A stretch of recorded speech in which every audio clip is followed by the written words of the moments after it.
Okay, I call this meeting of the Nevada City Council meeting of the Committee of the Whole to order. Would the clerk please call the roll? Ms. Barnes? Here. Mr. Bowersox? Here.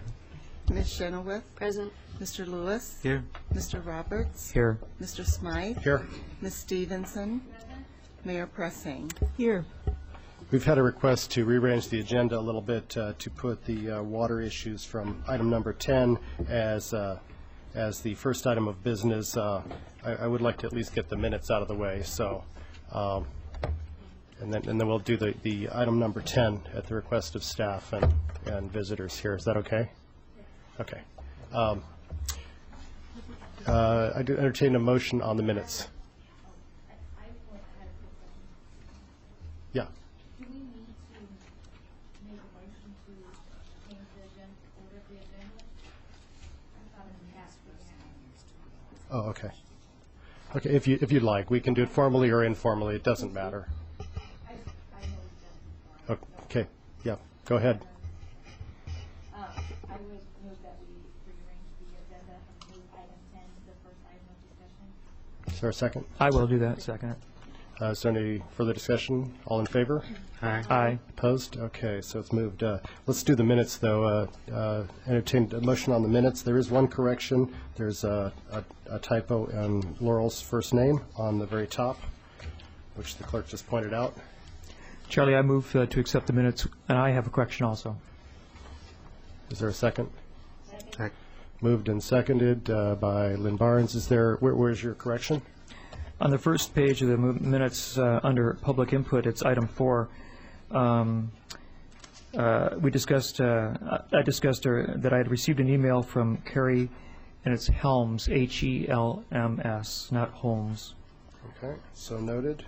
Any other corrections? Seeing none, all those in favor of the minutes as approved, as corrected? Aye. Opposed? Okay, minutes are approved. Bruce. Good evening. We'd like to start this evening with a presentation by the CE Water Group, which is basically Champaign and Urbana. We've been working together on this project to help establish some of the goals that we have in relation to the water issues that we've had in the past, as well as to work together with Champaign on certain initiatives with the ICC regarding boil orders and the intervention in the sale of the water company.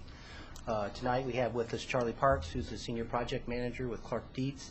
He's been working with us on an engineering basis on this project, and of course Paul Berg, who's Assistant City Manager with the City of Champaign. City of Champaign is really the lead agency on this project. We've worked together on several projects. 3 years ago, we worked together with Champaign and the university in the intervention of the sale of Dynergy to Ameren, which resulted in a settlement agreement with Ameren that produced around $12 million in capital improvements to improve reliability in Champaign-Urbana. So we felt that was a successful partnership with the City of Champaign. Last year we worked with the City of Champaign as well as the City of Pekin on some joint initiatives at the state legislature. We felt that joint cooperative relationship yielded positive results. At this time we're working together on the CE Water Group, and we have a short presentation as to where we are at the present time. And with that, Paul, please take it away. Thank you. I appreciate the opportunity to come and talk to you. This is really kind of a interim step, or first step. One of the things we've done, both councils have approved recently, is an intergovernmental agreement to work out. One of the things was a strategic plan. So part of what we're going to do tonight is give you a little bit of history, but also what our plan for the next several weeks or even months are in relation to water.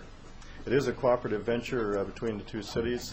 What we're trying to accomplish, it's pretty straightforward. It's pretty simple. Bottom line is we just want a safe, reliable water system that's going to be dependable and with reasonable rates. We want a water system that can support our economy. Both our economies are growing and continue to grow. We want to make sure that the water system is able to keep up with that. And we want accountability. We want to ensure that that the system is being operated properly. A lot of people ask, this is a private company, why are we even involved? You know, the city has no direct ownership or anything like that. You know, one of the things we found out when Dynegy was in charge of the electric system was that people expected us, the cities, to make sure that public health and safety was taken care of. When there were problems, you know, they came to the cities to begin to address this, because there aren't really any direct methods that people have, individuals have, to handle those kinds of things. So that's part of why we're being proactive, is we don't think that things are as bad as perhaps they might have been with Dynegy at all. But we do have a responsibility for public safety and health issues in the community, and so that's the primary thing that we're trying to deal with, and try to meet our responsibilities in working with the company and make sure the system meets all those requirements. Our concerns, they're pretty well documented. They're not new. They're things we've talked about with both councils before. We want to make sure our hydrants work, that our firefighters have access to them, and that they operate properly. Both fire departments have a Class 2 rating overall, and the biggest part of that rating is the rating they assign to the water company. And we're fortunate that we do have an Insurance Services Office rating here for the water system at the highest possible level, the level 1 rating. If we didn't have that, we wouldn't be Class 2 departments. So water is very important. We used to have another community, a water superintendent who used to tease the fire chief the degree that the engineer had at the water company counted more than what the fire chief had in that rating system. We also want to make sure that the maintenance of the treatment as well as the distribution system stays up to date. We want to make sure we don't have boil odors and any contamination threats to the system. Our objective, as opposed to a lot of what's been said over time, we're looking at a partnership.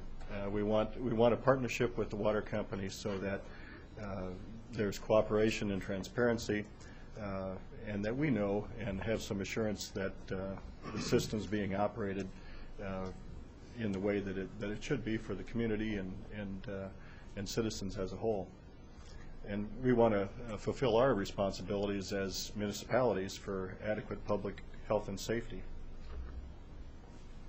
We want to make sure the system maintenance and operation provides, for the long-term vitality of the community is at reasonable rates. We want to work together and have been working together. One of the things we've agreed on all along is we need to get the Muhammad Aquifer study completed, and we're working as we speak with a lot of different groups, including the water company, to try to secure the remaining funding that's needed to complete that study. And we both have identical franchise agreements, or nearly identical, both Urbana and Champaign. And at some point in time, we'll renegotiate those franchise agreements, and we're hopeful that we can incorporate in their objectives that both sides can agree to, and have the appropriate incentives in there to ensure that they operate the system well. What have we done so far? Well, we hired consultants. Charlie Park is the senior project manager from Clark Dietz. Clark Dietz is a consultant we've used for a lot of different projects, and they happen to have quite a bit of experience in water systems. Contrary to some allegations, they've not been involved in eminent domain proceedings. They were asked by the city of Peoria to participate in the valuation portion of their consideration regarding purchase of the Peoria system. Peoria is a little unique. They have in their franchise agreement every 5 years an option that they can exercise to purchase the company. It's not an eminent domain process at all. It's a right that they have that's guaranteed in their franchise agreement. So Clark Dietz had some experience in that, and we felt when our panel interviewed the different consultants for that they were the best qualified to help us with advising us, the same way we hired R.W. Beck when we worked together on when Ameren purchased Dynegy. Those consultants were essential in our work with Ameren to generate improvements to the electric system that were needed. One of the things that We've just recently completed is a strategic planning process, and the other two things we're doing, we've got a couple of cases with the Illinois Commerce Commission. One is related to the boil orders from 2005 that occurred in Champaign. The other is an intervention in the initial public offering that they've proposed, that the company's proposed to the Illinois Commerce Commission. And there we're intervening in that process just simply, primarily to continue to get information about how how American Water and Illinois American in particular will be changing ownership in the near future. We have raised some questions in that initial public offering case, and both of those cases are continuing.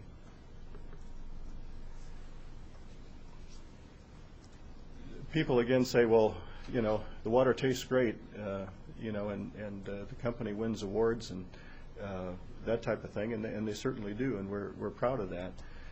But they also ask, well, why are the cities so concerned about this? We had a fire in 2005 when firefighters couldn't get the caps off the hydrants.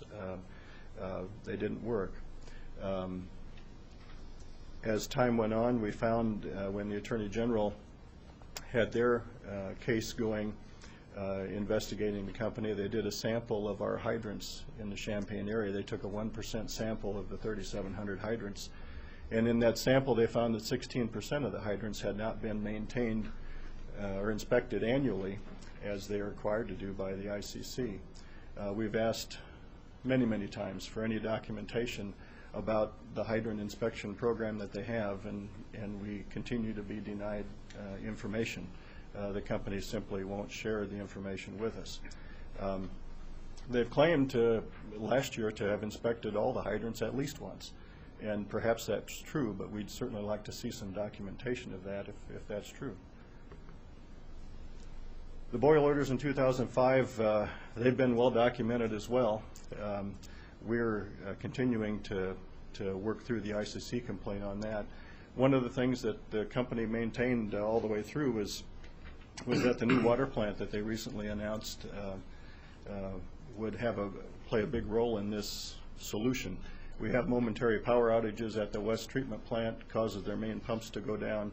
It takes a while to get those back up and running, and that's the way you have to restart those pumps, is the way they're doing it. But in the meantime, pressure drops in the mains, and that's what caused those boil orders. Since then, the company's been running generators 24 hours a day, and to their credit, there haven't been any boil orders since then, but we just don't think that that's probably the best engineered solution or the best long-term solution.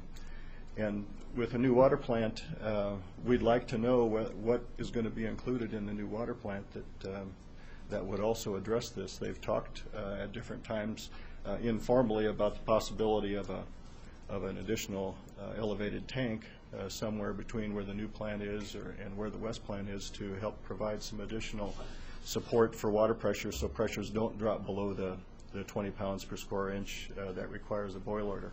But again, we've got no current information on the plant. We hope that they stay on schedule. We hope that plant gets built. We hope that we were able to provide some input into that process as they continue to work through the selecting a design consultant and designing their plant. A lot of times the news media in covering this whole story talk about the cities wanting to buy the plant or buy the company and that type of thing, and it's no secret that Mayor Pressing feels strongly that municipal ownership is the best. But our goal at this point, and what councils have directed us to do, is to work towards a cooperative agreement with the company, a partnership, one where we'll know that the system's being maintained properly, being operated properly, and that our rates are reasonable. Eminent domain has always been available to us, but both councils have consistently told us that it's a last resort, and that's the way we're approaching this. We recently conducted an audit as a part of our franchise agreement. We did an audit based on how well the company was complying with the terms of our franchise agreement, and there were several positive things that they found. Obviously, we maintained the Class 1 rating which is a good thing. It keeps our insurance rates low and also provides some assurance that the system's in good condition. The treatment plant has met all the IEPA standards for some time and continues to do so. They continue to also meet our current water demands for the area. And the unaccounted for water is well within the franchise agreement standards of 15%. Theirs is 11.92. Some of the concerns that were raised in the audit, obviously the one about future treatment capacity with the new plant, hopefully that issue will be addressed completely, but it was one at the time the audit was completed. That was one that they needed to continue to work on. We'd like to see some documentation on the engineering solutions for the boil orders that occurred in 2005. Again, they've succeeded in avoiding any additional general boil orders since then, but we're really focused on trying to make sure we have a long-term solution that's going to work for time to come. Further automation, this is the system that the company is working to expand to monitor drops in pressure and those kinds of things in the system. The audit recommended they continue that, recommended that this is a good opportunity for the cities to work with the company on water conservation programs, especially with all the attention with different ethanol plants and those kinds of things and concerns about the Mahomet Aquifer, and certainly we're continuing to work with all concerned on that. The other thing they did a check on, they did a comparison of rates with other Midwest cities that American Water Works Association had conducted, and we were in the upper 25%, which means our water rates are higher than most, at least in this area and our population size. Our rates, how do they compare with other cities? This is for a 5/8" meter. This is some of the older residential community or houses in both communities. This is probably the most popular size thing. Our Champaign and Urbana's rates are the red bars. On the left side are the rates within privately owned companies in Illinois. You see we're towards the lower end of that. But when you compare and factor in publicly owned water systems on the right side, we're kind of at the upper end of that. So I guess overall we might be somewhere in the middle, but we're at the lower end of Illinois Americans' rates, but at the higher end of when you compare us to other municipally owned. And the charts are similar when you look at if you're building a new house these days, you're probably going to get a 3/4" meter. The rates are a little higher there generally, but the picture is still the same. When you compare us to Illinois Americans' rates in Illinois, we're at the lower end of that, but we're at the higher end when you factor in the municipal rates. What legal actions have we taken? Again, last year Bruce mentioned we worked together on some legislation. Basically, the ICC does not regulate any municipally owned water systems, and before our bill passed last year, in order to take any kind of an eminent domain action against a privately held water company, you'd have to get approval from the ICC first, and then once you gain that, then you'd have to go to court and go through the entire eminent domain process again. So what our legislation did basically was to eliminate the two steps. You just go, if you're going to do that, you just have to do it once, not twice. We followed through on the ICC actions with intervening both in the IPO that's being evaluated right now and have hearings on next week, and then the boil order complaint. We tried to settle it. We thought we had settled the boil order complaint, but to put it bluntly, when the company found out we hired Clark Dietz, they left the table. They didn't feel that they wanted to deal with us. They didn't understand why we would need a consultant of any kind to advise us. Why didn't we just trust them? We told them, quite frankly, we'd like to trust them if they could provide some documentation of the things that they were doing. But again, no information. What else are we doing?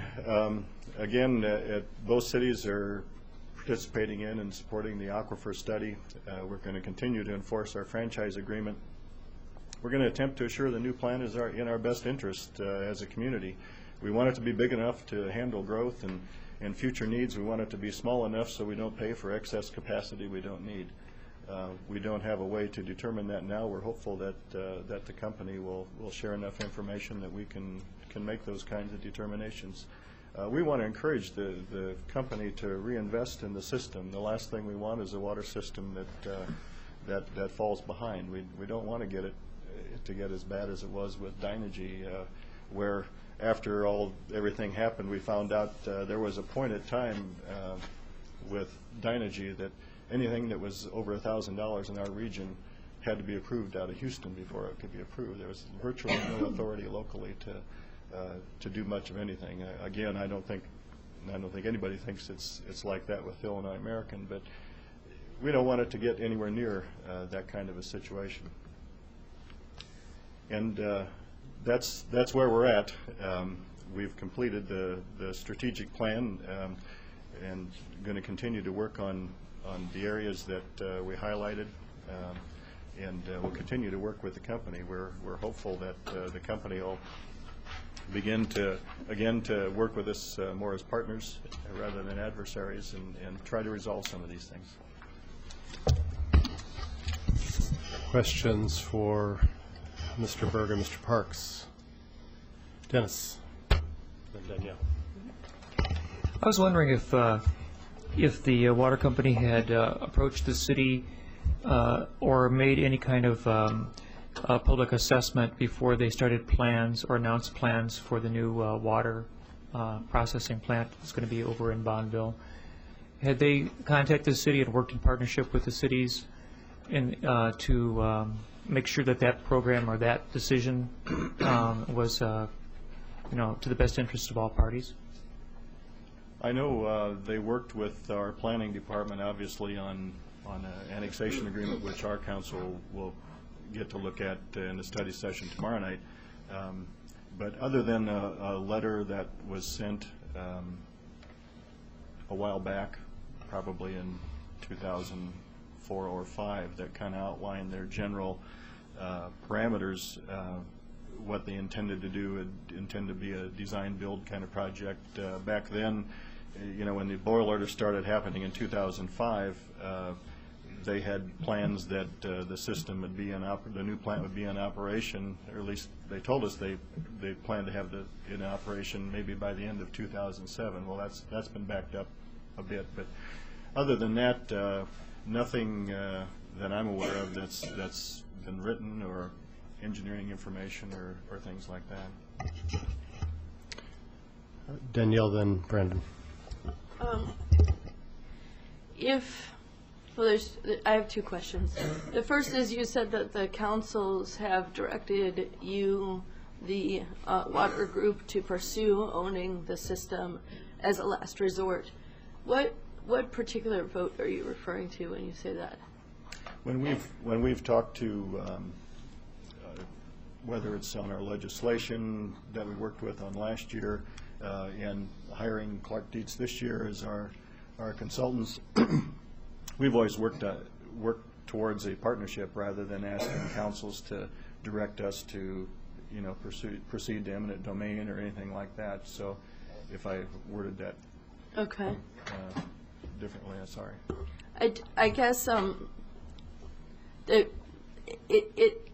it sounded as though, basically, the way it sounded, and I guess I want to clarify for the public, is that the two councils had said, we really don't want to pursue ownership of the water systems, and that the mayor was unique in thinking that, that we should pursue ownership. And I guess I want to clarify that I think that this council, it's my understanding that there's a significant number of members on this council that are interested in ownership as a long-term sustainable solution for safety and security in our community. And with that, and at the same time, I don't see it as the only solution. It's possible, these things are a process of negotiation, et cetera. So I want to clarify that, that's my opinion and understanding of the conversations that we've had to date. And, I welcome committee members to speak up one way or the other on that. The second is, some of the things, I look at the charts having to do with pricing, and it's actually a little frightening to see that we are on the lower end of the privately held systems, because that means there's a way to go up, and we're probably not going to go down. We're probably going to go up, especially if we're looking at reinvestment in the infrastructure. And given that we're already at a rate that, you look at Springfield and it's 13.5. You look at Urbana and you're talking about 25.5. I think one of the numbers that I feel like as a council member I've been missing that perhaps our consultants can supply us with is if we were to look at one of option A, B, and C, option C being to pursue ownership, what does that look like in terms of capital investment up front? What does it look like in terms of our returns? So very simple business plan kind of questions like, how quickly would we see a return on the investment, given that we're looking at how many gallons does Champaign-Urbana use in water? What's the difference in terms of Springfield model versus Urbana-Champaign model? How many years before we see a return on investment, and what are those returns going to look like? And I guess I'm sure businesses who use a lot of water in this community, more than residential, would certainly be interested in that, and I'd like to be able to provide that information to them.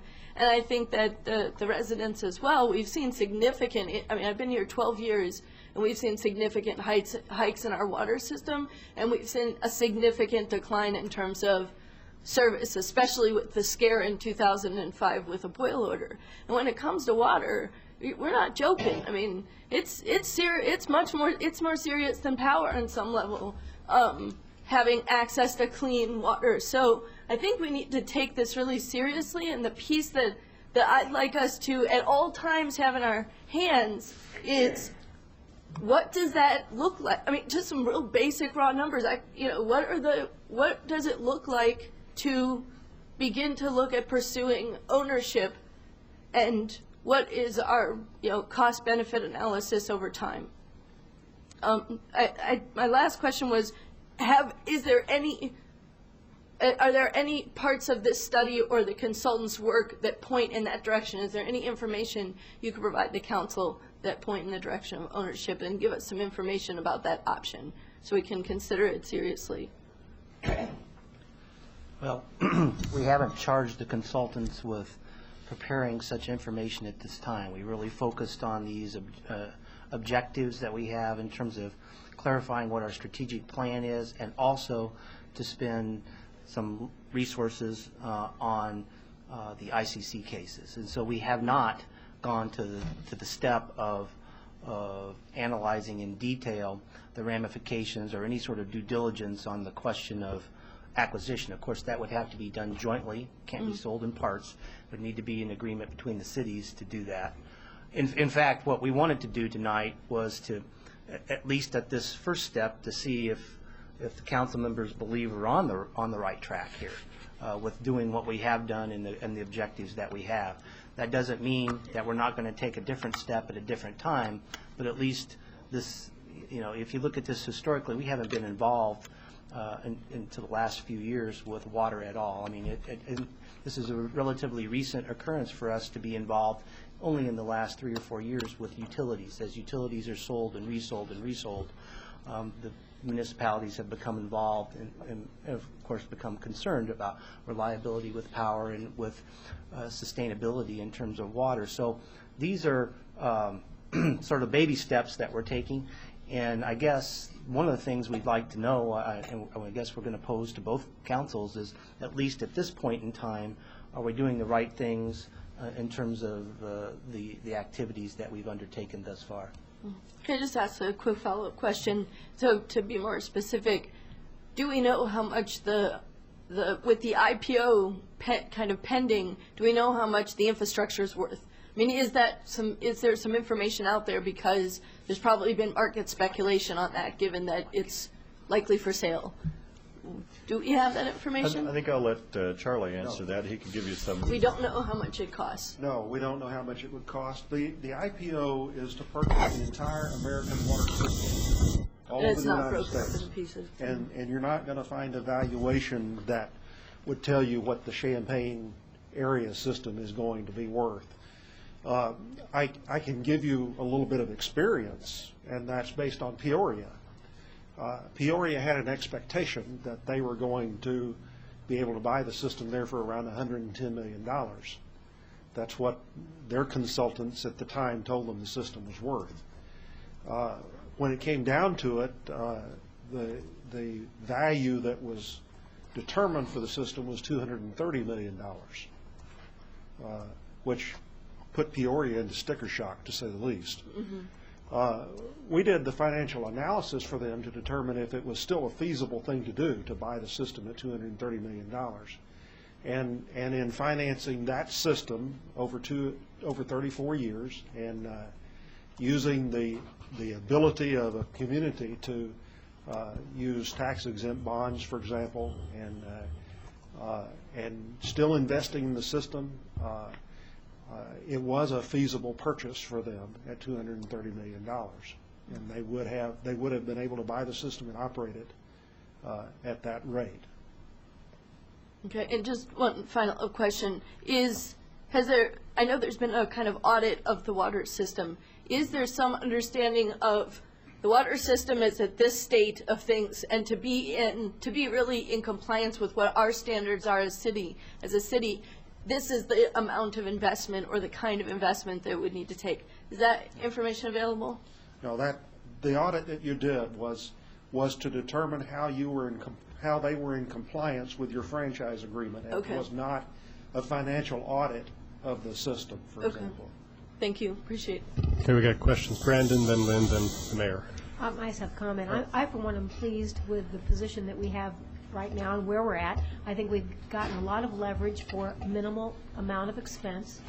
And I'm very pleased tonight to have this kind of publicly stated what really our issues are with the water company. I think that helps to clarify things for the public who's listening and for the rest of us. And so I, in answer to your question, Bruce, from just speaking from my own perspective, I think we're headed down the right path, and I'd like to see us move toward this improved partnership, and I think we are in a position to do that now. Brendan? Yeah, in answer to your question, I agree that we're on the right path, that this is the right thing to be doing, intervening in these cases. I am also, though, not hesitant about future steps. If we can't assure the safety and the maintenance of this system, I'm not hesitant about looking further into what ownership would look like in the future. Certainly we want to have a partnership, but it's scary to me that we had a boil order scare and we still can't get them to sit down at the table, that we had fire hydrant problems and we still can't get the paperwork just to see when they're inspected and what the maintenance process is. That's scary, and if we can't get that data in reasonable time and have some assurance, then I'm not hesitant about looking into the future steps. I did want to ask one brief question, which is, talking about rates, I think Danielle makes a good point that compared to the other privately owned, we're on the low side, though compared to other cities like Springfield and people with municipal ownership, we're on the high side. Our rates could go up, and it was actually the News-Gazette who first alerted me to the fact that the new treatment facility in Champaign would be funded by us. We're paying for this. This isn't, the water company isn't paying for it. We all are here. And I wondered what data you've been able to learn so far about how much our rates might go up because of that facility. Yeah. We don't have any information. I mean, just to be frank with you, we've seen the same information you have, which is the press release that they've made. That's the same information we have today.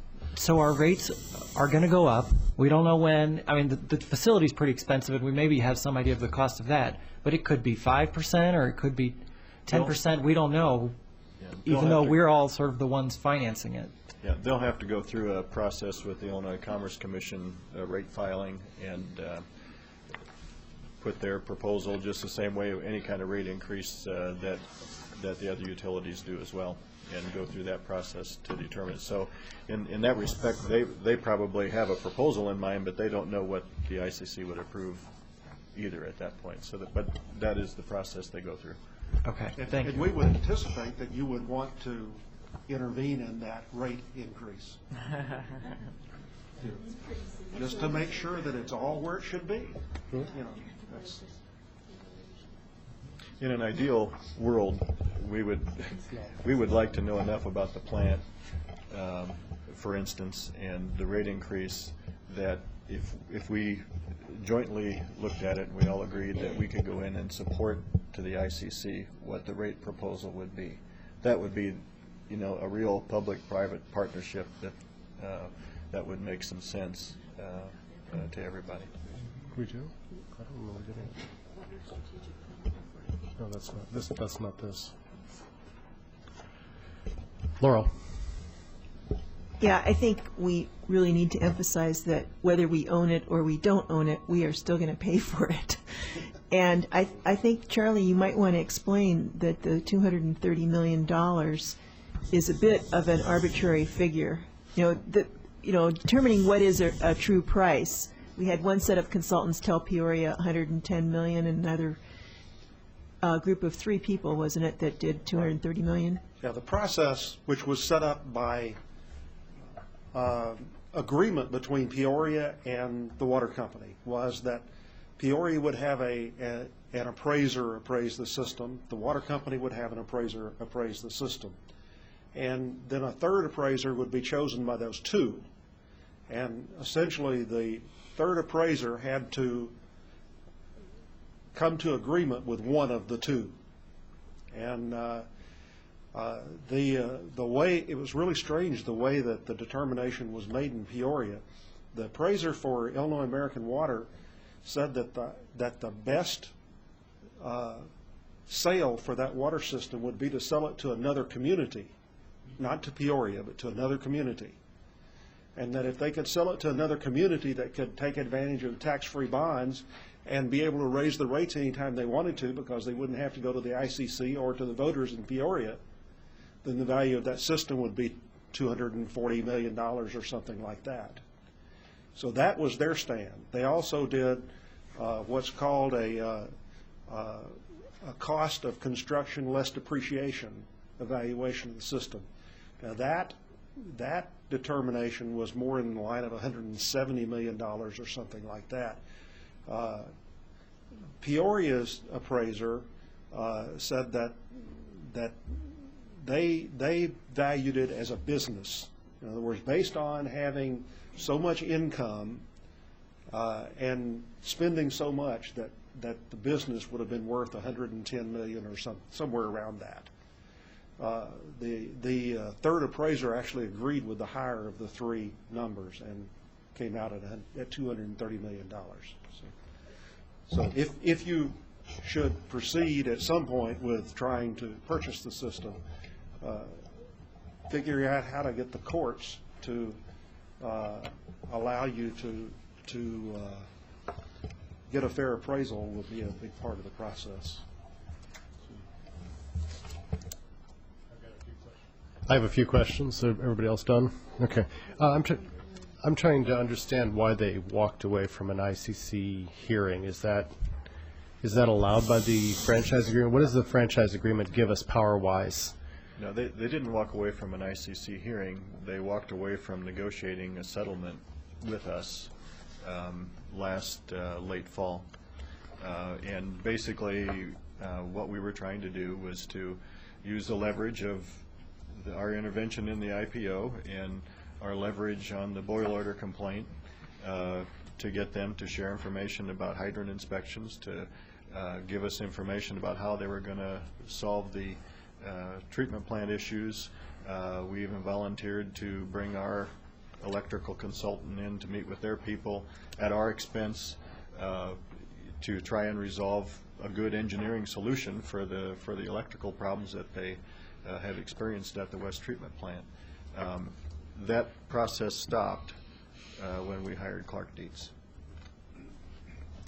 Okay, does the franchise agreement as it currently stands give us any leverage with the water company? Only to the extent that we have criteria, some standards for them to meet that we've essentially reviewed with you in the audit. Yeah, and the water agreement is a relatively short franchise agreement. It's self-renewing every 2 years with 180 days notice by municipality that we don't want to renew, but then what happens if we don't renew? I mean, there's really nothing that compels them to operate under it. So that's the problem. So Actually, what happens if the franchise agreement expires, at least in Champaign, is they have to pay us essentially $1 a foot for use of our right-of-way, which those costs would get passed directly on to rates. our residents in the bill. So effectively, it sounds like a good thing. You know, if you don't have a franchise agreement, you can't use it right-of-way, but effectively, who's going to pay for that? Residents again. And one of the things we listed as an objective was to look at the franchise agreements to see if there are ways that we could put more teeth into the vehicles that we have now, which would be the franchise agreement to compel the water company to comply with some of the information needs that we have. Okay, yeah, I guess that doesn't sound like much of a franchise agreement then, if it has no teeth in it. Yeah, I was under the impression that the franchise agreement is supposed to get us a copy of their capital improvement plan, their maintenance plan, or something like that. Do we have a copy of it to date? No. We have a list of main improvement projects that they plan to do, but not a... We don't have a real copy of their capital improvement plan then. But the franchise agreement calls for at least that, as I understand it, yes. It So, does. so that's one item that we should be getting from them then, but you're saying we haven't. Okay. And essentially, you have the choice of trying to work with them to get that information, or if they're not going to cooperate, you can take them to court to compel them to abide by the agreements. And that may be one of the choices you'll have to make at some point in the future. Okay. Yeah, I guess I'm beginning to understand. I had a rhetorical question, which was, basically we're getting beat up publicity-wise by what is essentially a Goliath-type situation. We're spending a little bit of the taxpayers' money, and they're spending a ton of the ratepayers' money to run this publicity campaign, and they're claiming to be a good business, a good partner, and yet we're not getting any of the information that we need to guarantee the public safety here. I'm beginning to understand. I now have the answer to my rhetorical question, which was, why is somebody like Mayor Jerry Swihart, who's a known conservative and up in arms with the water company, and he's very pro-business, and now I understand. So I've answered my own question. Thank you, gentlemen. I think Danielle has a follow-up, and then Dennis Roberts. I guess to answer your question, Bruce, I think that what you're pursuing is appropriate, and it doesn't. And there's a piece that's missing, which is for us to be able to start compiling the information that we need, even some of the basics, without investing a lot of time or money into it, in terms of what it takes, what kind of size are we looking at, so we can kind of weigh whether it's realistic for us to address, to look at ownership. So that I'd like to see some basic information about ownership. Otherwise, yes, I think safety first. The water is pumping now. We have to make sure that the hydrants work. We need to make sure we have franchise compliance. And we need to use a range of tools and not just stick with one tool or one idea, because if partnership falls through, what do we have in our hands if we haven't put together some information and a vision for where we could go? And then I'll just leave the committee and the public with this thought. I actually think that we put up with way more than we should put up with, both with power and with water. And the reason is that I think we've come to understand that when we work with the power company or the water company, something like a 12% loss in water out of the system is acceptable. And that's crazy to me. It's crazy to me that 12% of the water pumped through a pipe would be lost, and that we're talking about issues of the Muhammad Aquifer.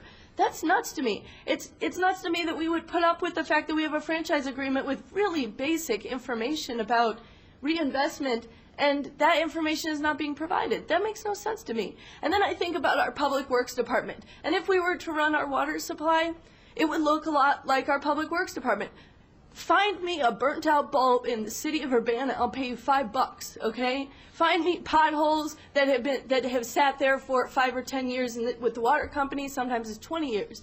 Look at how Public Works cleared the streets during a blizzard. People were able to drive their cars the afternoon after the 3rd biggest blizzard in the history of Urbana. I mean, it's unbelievable. Go to the library and ask for a book that's downstate Illinois, and you'll get it the next day. You know, you call the police, they're there within moments. You call the fire department, they're there within moments. So there's certain things, like we would not outsource our police department because it's a safety issue. We would not outsource our fire department. I mean, really, you can find that kind of service in different parts of the world, but it's not here. And so when it comes to certain things, like things that are basic necessities that are required for human survival, I'm really concerned about putting up with the kind of things we put up with the power company basically sucking dry this community, letting the infrastructure, you know, go to waste and then taking off. And a similar thing could happen with water, especially because we're owned by a German company. Nothing against the Germans, but the issue is they're not here. There's not an accountability here. So, you know, I put this out to the public, to the consultants, to our staff, and to the committee members that I think that if you start comparing what we put up with for this kind of infrastructure versus the kinds of service that we get in-house, there's no question we could do this better. We could do it cheaper. And I want to know how much it would cost to do that. And it seems like that's a very reasonable question to ask.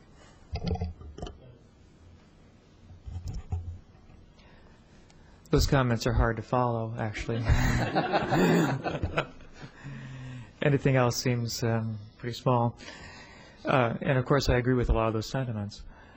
I guess I had a curiosity about our franchise and what the city is able to do and not do.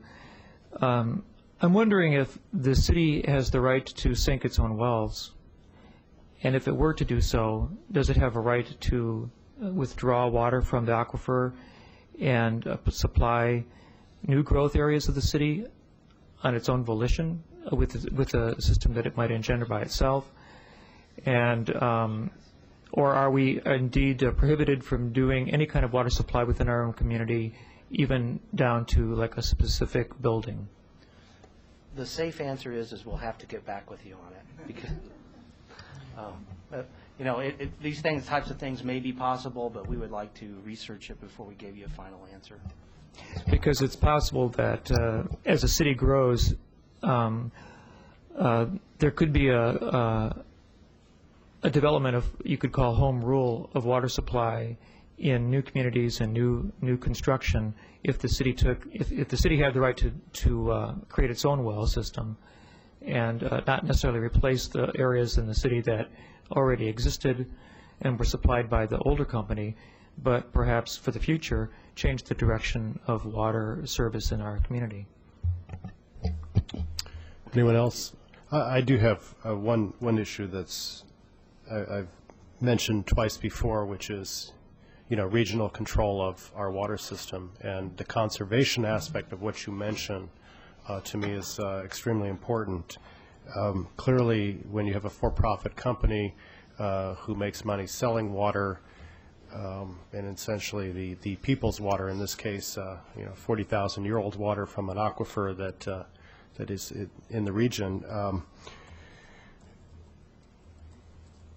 it's not in their best interest to encourage conservation. So, you know, whatever that's something we're going to have to take probably as a city or as a communities a lead role in achieving.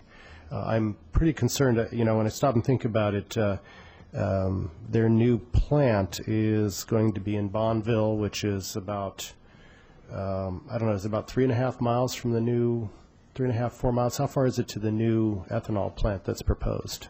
Probably about that. I don't About 3.5 miles. I'm real curious what the effect of all of the water that American Water is going to be pulling out of their, you know, what, 4 or 6 wells. How many deep wells are they sinking here at this location? I 6. believe it's 6. 6 wells here, and we've got a couple in, you know, at the Andersons, that's going to be drawing quite a bit from a region. I'm real curious to what that's going to, how that's going to affect the wellheads and water table levels in that part of the community. Is it sustainable? Yeah, I know that the company has done those studies as well as the ethanol plants, and I know at a meeting that they had at the Farm Bureau for property owners, anyone that was interested, I know the company has said that they would assure people and maybe better directed these questions to the company, but essentially they've told us that they'll help people with any well problems or things like that in terms of solving those, that they take responsibility for that. But I believe that the engineering they've done to date, part of the reason they moved that far west was to minimize those kinds of effects and not to intentionally run anyone's well dry or anything like that. Okay, so let's see. Maybe Bill knows the answer, but we have, how many wells are there up at Illinois and, I'm sorry, Lincoln and University? They have a couple wells there, or further north there? A couple wells, or? There are, I can't tell you the exact number, 3, 4, 5, somewhere in that range. And then there are 3, 4, or 5 over at the Champaign site. Okay, which is a couple miles away, roughly. Yeah. Okay. There are some west of town as well. Oh, okay. Okay, so they're scattered around. Okay. Okay. In terms of conservation, I think the water company would probably be the first to say that would fall to the city's sphere of influence, that anything that we do in terms of water conservation would be done by local governments or governmental units in the future. Other questions? Is there any action that we need to take at this point? A motion saying, yeah, we're at least at this point in time, there's some things we'd like to hear from, we have some questions, but you're generally on the right track would be good. We could do that, or consensus nods of heads, or however you'd like to do it, I guess. Well, I could make a motion of support for the direction that the commission, I guess I could call you the commission. CU Water. CU Water. Group is taken to this point, and to further the further those efforts on behalf of the cities.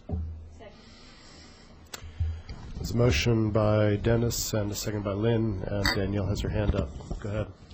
I'd like to make an amendment to the motion that we request that the CU Water Group provide us with some of the first building pieces of information in terms of ownership and scope of ownership.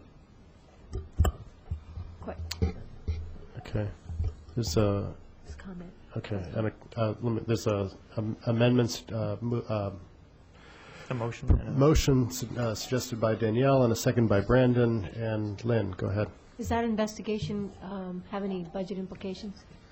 Absolutely. It's gonna, Yeah. Absolutely. we need to define what that scope is. Right. We're going to have to.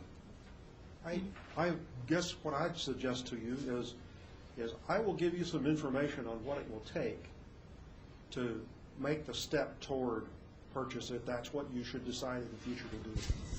And you can then tell us if you want to go any further with gathering information related to that. Mm-hmm. I think that might be helpful to you to understand what it would really take. Mm-hmm. And, just to be frank with you, the city of Peoria spent $1 million to enforce the clause in their franchise agreement that said they had the right to purchase the system. That's what it cost them just to enforce that one clause. They'd go all the way to the Supreme Court to enforce that clause that said they had the right to purchase it. And if they had proceeded through the purchase, it was probably going to cost them another $1.5 or $2 million. That's not including the $230 million. So it is a long-term, expensive process to purchase a water system. Danielle. That's the kind of information I'm talking about. Even a couple of pages of information saying, we use this much water. this is what Springfield and other kind of average municipal water intake. This is what Champaign-Urbana municipal water intake. Here's some background on the Peoria case, which I believe you've sent some of that to us. Something that's in one place that says, here's the kind of thing. It takes about 5 years. It does this. Here's some cities that have done it. This is the kind of thing.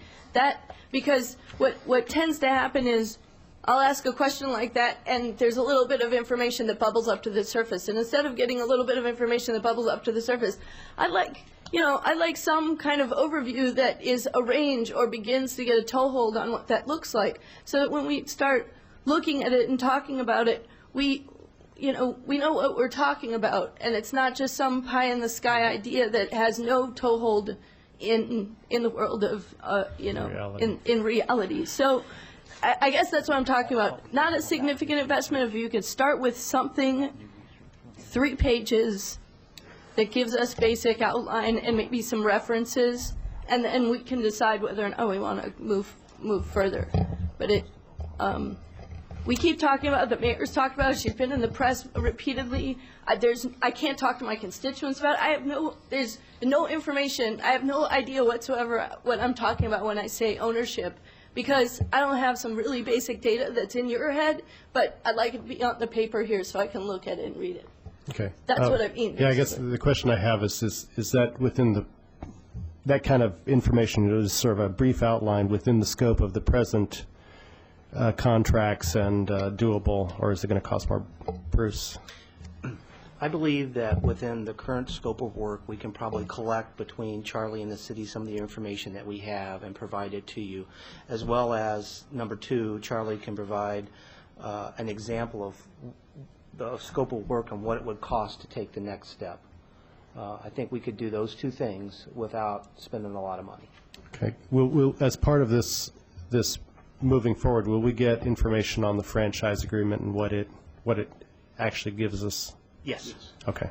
There's an amendment, Lynn? Okay, there's an amendment proposed to Dennis's motion. All those in favor of the amendment, signify by saying aye. Aye. Opposed? The amendment passes. Main motion is to proceed as amended. Any further discussion? Dennis?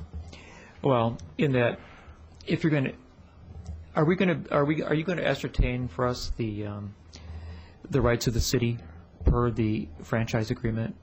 And what I'm kind of curious about is my inquiry about, does it preclude the city from doing any well drilling on its own?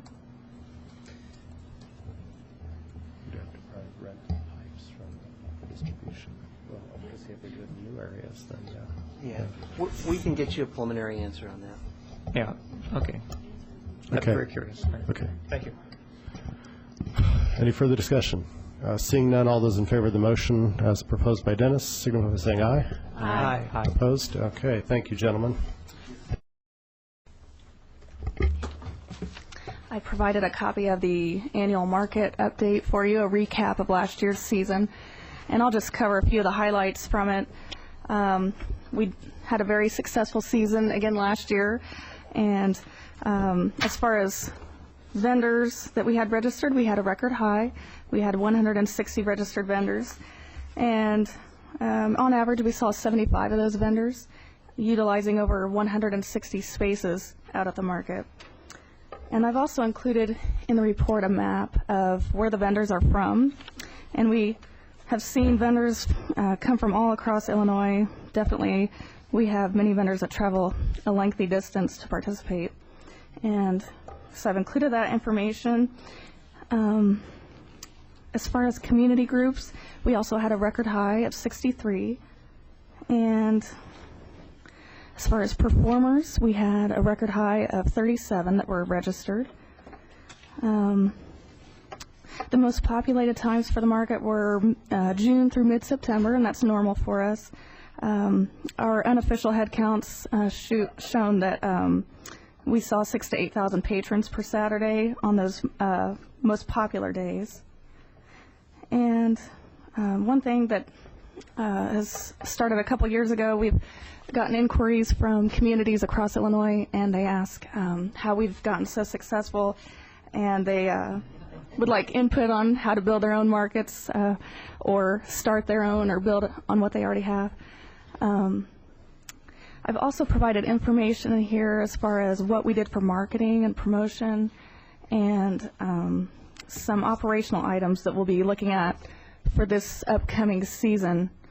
And our 2007 season is scheduled to start on May 12th.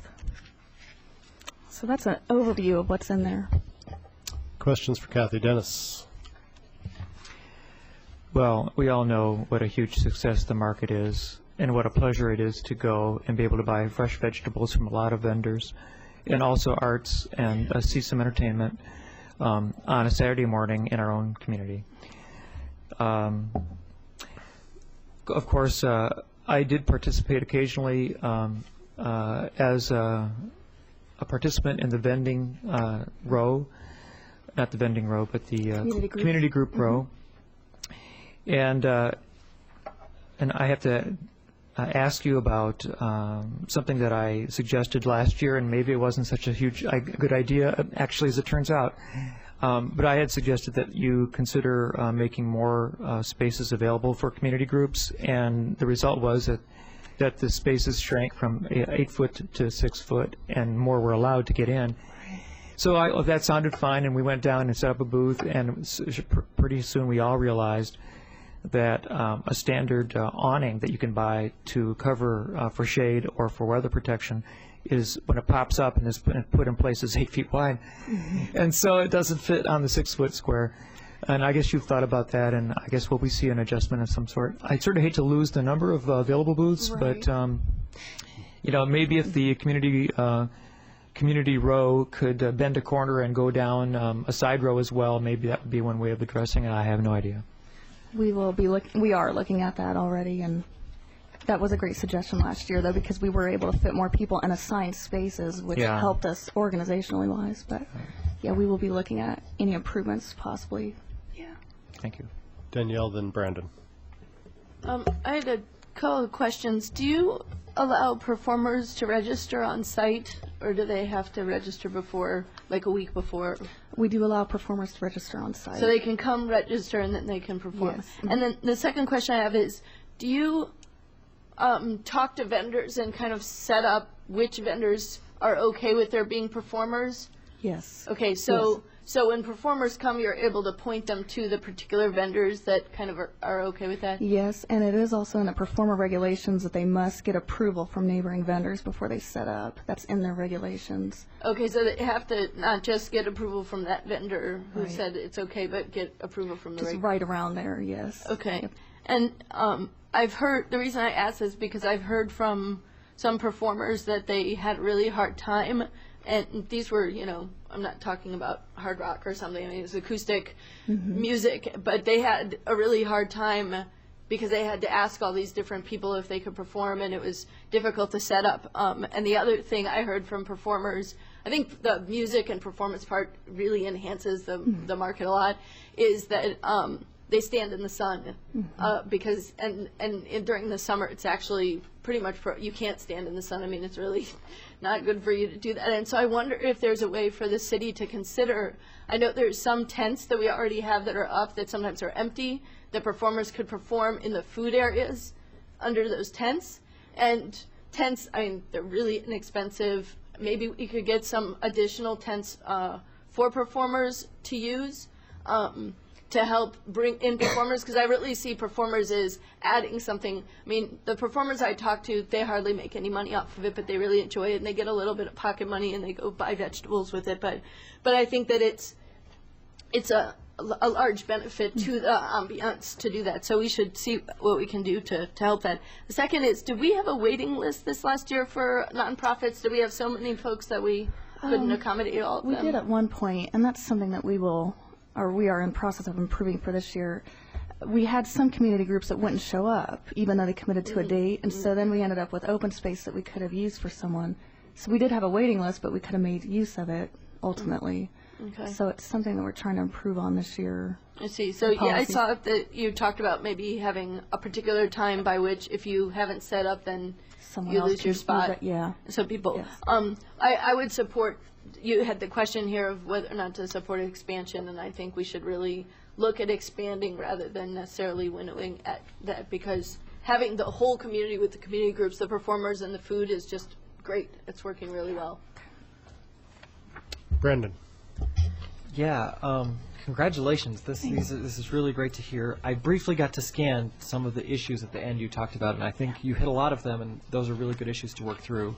The one that I would add to the list is the issue of how do we build on all those people that are at the market to get that captive audience to go other places that might be 1 or 2 blocks away in the downtown, but are not really visible easily, given the configuration, but are really walkably close, where you can buy shoes and bread and art and home furnishings now and painted, framed pictures and toys. There's so many things within a block or two that you can't really see from the market. So I wonder if a simple, a wooden sign that says 2 blocks to shoes and 1 block to art, some way of marketing our other downtown businesses to get this audience, which you say is 6,000 to 8,000 attendees on the peak weeks. That's wonderful, but to get that audience to realize that while they're making their one stop here, they could do a lot of their other shopping as well. Other questions for Kathy? Dennis? I'd like to move us along because we have 5 items and 3 of them look fairly meaty here tonight. So, Do you think there'll ever be a more of a permanent status for the late fall, winter market vending in the local area? In other words, do you think that there'll ever be an indoor farming market during the wintertime established as a permanent thing? Yeah, I think a lot of people are interested in that, definitely vendors and patrons. I guess it would just depend on who might be able to organize something like that and where. I have heard a lot of interest in it, though, so if there were people that were interested in making that happen, I think they would get enough support as far as interest in it, at least. yeah, frankly, I tend to agree with Dennis. The inside of Lincoln Square is just aching for activity, especially when it's cold and wet outside. Kathy, is there anything else in the report new and different coming up this coming season that you want to highlight? Not really. We're just, trying to improve upon what we already have and just keep on with the success that we've had so far. So Okay. we're looking forward to it. Okay. Anything else? Okay, staff report number 2. Thank you, Kathy.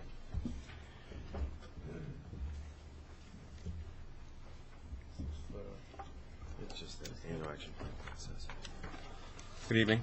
I'll be as brief and quick as I can. In your packets, you should have a copy of, you have a schedule. It's basically the annual action plan schedule where we are. The first date is tonight or today. We put our annual action plan out for public review. And I'd like to direct your attention to the yellow area where it indicates where the committee of the whole would review the draft annual action plan. Let's see if the mayor got one. Did she get one? It's in the. Okay. Yes, got it. That would be on April 9th, and then would finalize it. We would take committee of the whole's comments, make the changes, and present the finalized annual action plan for your approval on April 16th, so we could forward it to HUD. We have to have it submitted and in HUD's office in their hands by May 15th. That's what that red mark is there. Just a quick overview of the annual action plan itself. Basically, it's the draft annual action plan includes the proposed budgets and projects for the Urbana Home Consortium and the City of Urbana Community Development Block Grant Fund entitlement grants for the year 2007-2008. And the latest that we have from Washington, D.C. is that the funds will remain generally static with what we got last year, which is good news. We're still awaiting presidential approval. It's passed through the Senate and the House. One thing, however, though, is they've added 6 community development block grant entitlement communities, which mean in the United States, which would mean a slight reduction in the formula for everybody else. So we're planning our budget at the same as we had last year, but we might have a slight reduction in those funds. So just a quick overview, our administration funding is going to, we're basically, the action plan is at the same level for CDBG as far as activities in the admin and housing rehab sections. We're keeping our emergency grant, get the let out, and senior repair programs at the same level as we had last year. We're proposing that anyway. Our public service cap, as you know, is 15% of the total grant, and one of the things that's going to affect us while we keep our 5 transitional housing units in operation is the additional cost of electricity.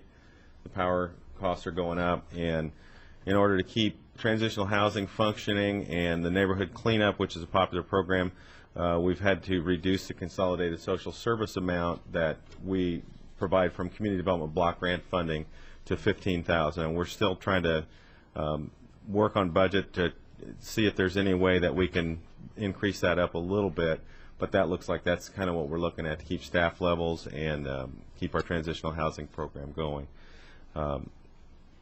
And for public facilities and improvements, we received applications, and the Community Development Commission and staff recommended approving funding for a project, a small project for a Women's Fund to repair their windows, for the Urbana Park District for a community garden plot program, and also multi-year, this is the first year of what Disabled Citizens Foundation they're wanting. We actually provided funding a few years ago for their Clark Road project, where they have vocational training, and what they're proposing is to add on.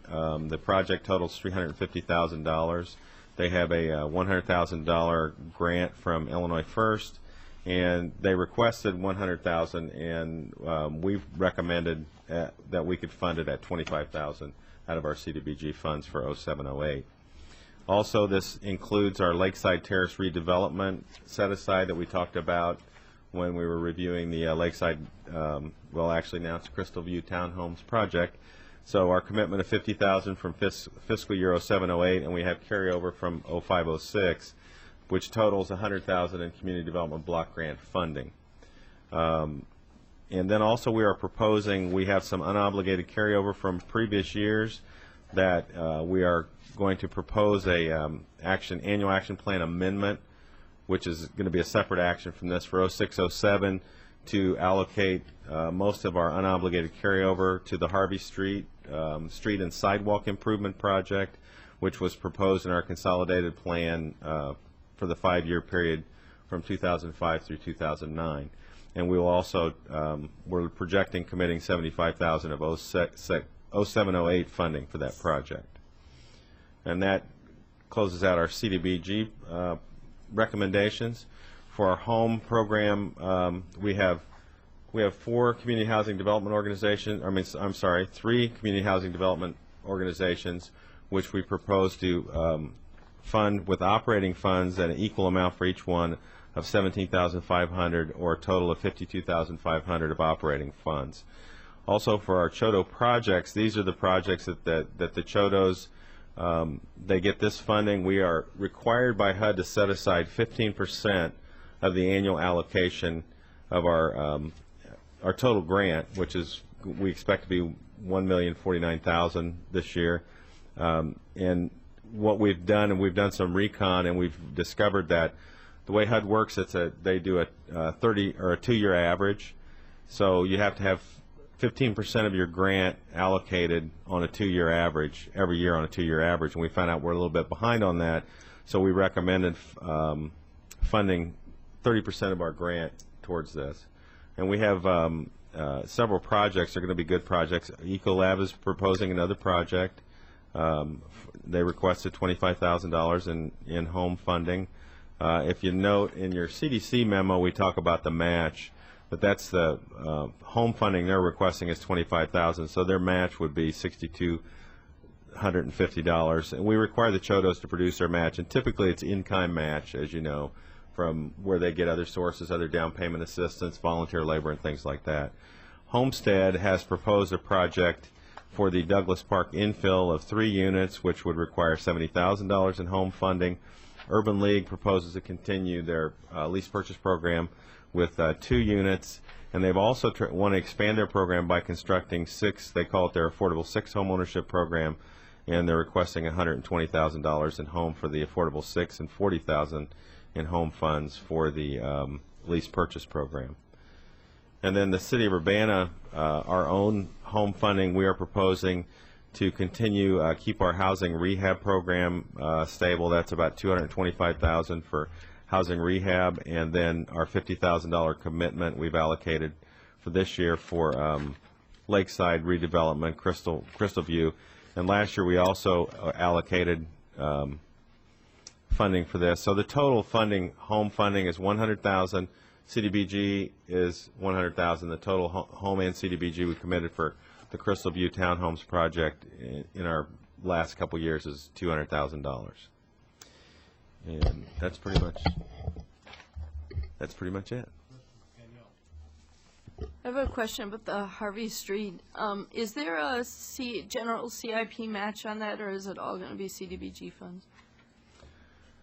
Typically, when we do a CDBG project, what they do is they match, that the funding that we would use, that we would need for our home match, comes out of CIP.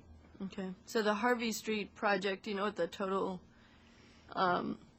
cost of the project is? The estimate is $235,000. 230. Oh, that's an older estimate. It might need to be nudged a little bit since I think the engineering produced that estimate 2 years ago. And so, like, approximately $235,000 right. of it comes from CDBG? Right. And the total project is $235,000? Right. So there isn't a CIP match? Well, but that we've in the match process, when we need home match, what we do is we produce our home match out of CIP. So in essence, this is whatever home match we need, we get. In this year, I think it's in the $55,000 range. That goes into our home projects. Okay. So in some ways, it is matching. That was one of the ways Bill did. Did you want to explain that a little bit? Or am I doing okay?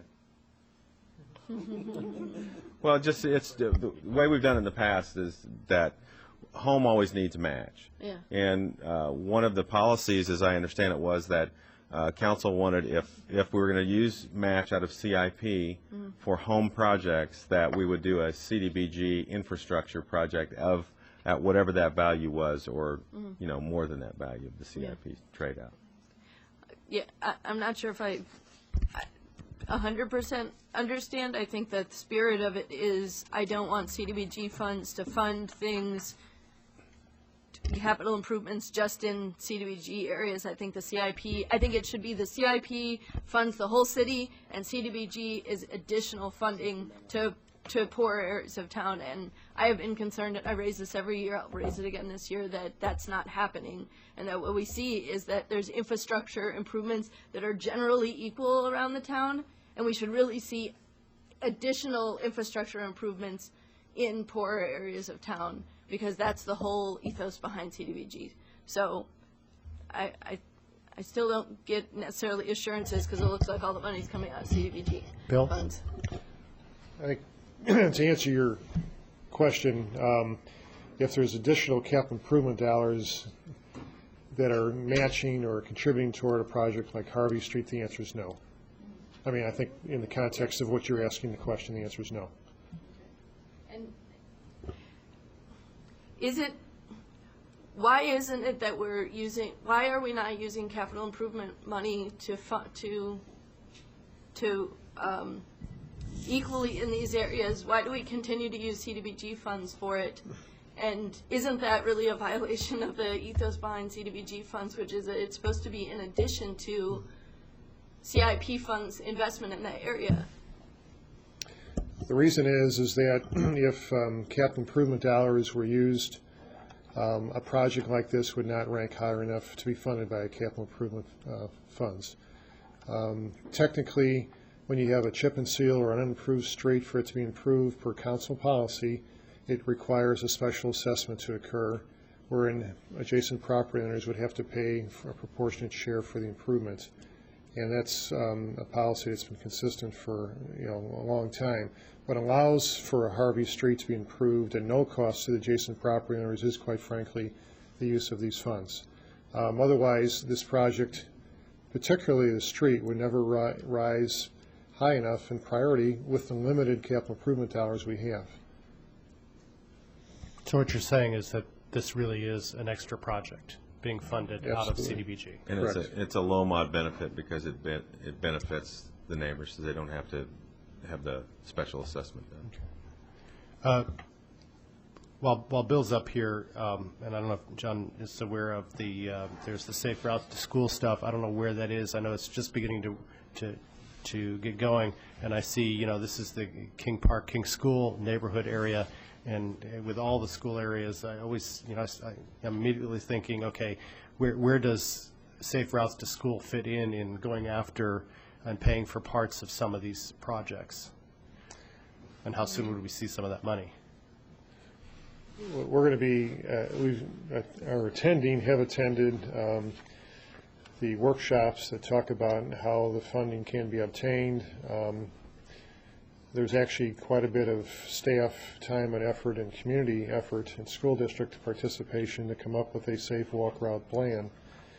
And unfortunately, the details as to how to access this 100% funded, grant-funded project is such that we don't have a lot of time to put a plan together and then a program within that plan to pursue. So we're going to work very hard at doing this, but to complicate matters, there's also a highway safety improvement program grant money that's out also that's almost concurrent, and we've also are trying to receive those dollars and that funding too, and the deadlines are weeks away, unfortunately. And when the money had been reauthorized 2 or 3 years ago, we're just finding out now how to access it, so it's unfortunate. So if we're not completely successful this year, we certainly will apply in future years, but I can't tell you what sidewalks, what locations, how, because we don't even have a plan together yet. Okay. Anything else for John? Brandon? I would just add as sort of another answer to that question that yeah, Jennifer Selby, who is one of the engineer who's working on the Safe Routes to School application, braved the cold on the Tuesday blizzard. I was there as well, and Urbana was well represented there with the two of us and with a couple citizens. There were not a lot of other people that managed to make it out to that event, but we learned how to get our application in and how to start with the PED safety planning, the things they're doing the next few months. So I know they're hard at work at that. And also I would congratulate our public works staff on being well represented today at the pedestrian safety planning. It's a 3-day workshop, and we had 4 people there from Urbana, 1 elected official and 3 staff members there learning about it. So so we're really doing a great job at allocating staff time towards these, and I hope we have good grant applications across the board. Okay. Any other questions for John? John, there's one last question. I see 59,000 left in the Chodo unallocated column. But is that typical, or? That's and basically we took Chodo applications, and in the past years it's been very competitive, so they really ratchet down their applications. What we've suggested is that they look at other ways. One of the things about the Chodo operating is it's 5%, and the idea is they can only have that for 5 years. And then the idea is to build capacity. Well, one of the ways they can build capacity is by adding developer fees and things like that to their project, typical of somebody who does like a low-income housing tax project. And the standard developer fee for the state of Illinois, I think there's a cap of like 12% on the total project cost. So the Chodos are basically learning to add numbers or add cost, what the cost would be, so that we can develop more Chodos with our operating. So that money that's there will be probably eventually allocated to those projects or another Chodo project, depending on who comes forth with a good proposal. Thank you. Any other staff reports? Any public input at this time? Seeing none, okay. Number 5, which is ordinance number 2007-02-027, an ordinance revising the January 07 amendments to the Urbana Benefits Program. This is an extremely simple request. If you look within your packet, Section 2 is the language that we should have put in to the benefits ordinance. Section 1 is what is in there. I'm requesting that Section 2 be placed and approved into that benefit package. This is simply an omission at the time, but however, it does require council approval because these matters are approved by IMRF as well as the IRS, so this has to be precise. So with that, I request your approval. Second. It's a motion to send this to council by Heather, seconded by Lynn. Any further discussion? All those in favor of sending this to council? Aye. Opposed? Off to council. Easy one. Next up is ordinance number 2007-02028, an ordinance amending Schedule H of Section 2393 of the Urbana Local Traffic Code requiring stop signs at the intersection of Orchard Street at Oregon. This is Public Works and pretty much a no-brainer, I hope. We get it. Take it away, Bill. We read it. The report is self-explanatory, and this was a recent traffic commission item. We're in a narrow minor street is teeing into another street, and recommendation is for a stop sign for southbound Orchard at Oregon. I'd like to recommend that we move this forward to council with a recommendation for approval. Moved by Lynn, seconded by Brandon to send to council. Any further discussion? Brandon. A very brief question. Are there other unsigned or unstop sign places where Orchard intersects these streets? Because it's narrow in a lot of spots. Yeah, there are actually two. This takes care of 2 of the 4 now. Okay. You still have where Orchard comes out to California, northbound and southbound, but that's fairly open and visible. Where it comes into Illinois was fairly busy, and where it comes into Oregon, there are a lot of little kids, and that's on the way to Leal. And it's sort of closed in there with a big tree on one side and a house on the other. So it was requested of the neighbors in that area to get a stop sign there. Nothing on the other 2 intersections at this point. Is that a good answer, Bill? It's in my ward, and it was a request from several constituents, so I'm all in favor of this, of course. Any further discussion? All those in favor of sending this to council? Aye. Opposed? Off to council. Thank you. Next up is ordinance number 2007-02026, an ordinance approving and authorizing the execution of an intergovernmental agreement with the Urbana-Champaign Sanitary District for design engineering services for the East Urbana Interceptor Project. Bill. Thank you. You may recall back in November, we had talked about the project. It's approximately $8 million force main pump station project to serve areas east and south of Urbana with future sanitary sewer service. And we now, the sanitary district is taking the lead. They'll be entering into a contract if we want to proceed here with the consultant. And the attached agreement is just an agreement with us in the district as to how we would reimburse the sanitary district as they would pay for the engineering fees to design this work. It's recommended that we move forward now and that the design would occur quickly. We believe that with design being completed, we would be in a good position early next year to receive and be eligible for an IEPA loan money to pay for this, and also then to move to that next step of going out for bid and constructing the work. So some of the cost details are in the report here. Again, ultimately, this all would be funded by interceptor sewer cost recovery fees. Those fees would yet need to be implemented by this council, but in the short term, we would be funding this from the sewer benefit tax money that we have coming in. We do have money set aside in this year's and last fiscal year's budget to help pay for this, but over time, once the system is built and development would occur, that's how these monies would be obtained. Questions for Bill? I've got a couple here. Then, how do we pay for the last interceptor expansion? The last interceptor expansion was 30 or so years ago, and that's when there was a lot of federal EPA grant money available. I want to say it's probably on the order of 70-80%, and the local match was 20-30%. And Again, not researching the specific records, I'm presuming that the UC Sanitary District came up with that match, which was obviously ratepayer money, but that was when there was the heyday, if you will, of grant money to do treatment plant improvements and interceptor work. So I think Champaign-Urbana took very good advantage of that money at the time to build the interceptors that we have.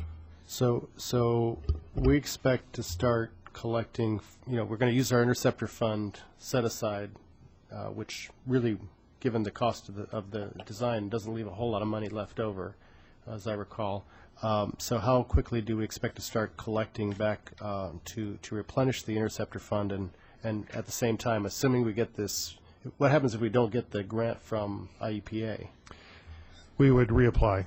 The construction will not move forward without the loan. Okay, so we have to get the loan. Okay, right. And then, so as people develop, we're counting on, we're going to be counting on development in the area to pay back that loan to the state over time. Is that? That is correct. Okay, so. Right. And are those reasonable assumptions to be making? Well, no one can forecast or predict, development rate, but I think it's safe to say that we've had inquiries through the years of areas east of High Cross or south of Windsor Road, north of Curtis Road in the past, and east of Ray Street. So what obviously has prohibited that development has been the lack of sanitary sewers. There's been inquiries just south of Stone Creek subdivision, for example. So I think pretty confidently that once installed, we're going to see development in those areas, and what rates that will occur, it's anyone's guess. Okay. Lynn. I move we forward ordinance number 2007-02-026 on committee, on to council with a recommendation for approval. I second that. Moved by Lynn, seconded by Dennis. Any further discussion? All those in favor? Aye. Opposed? Off to council. Thanks, Bill.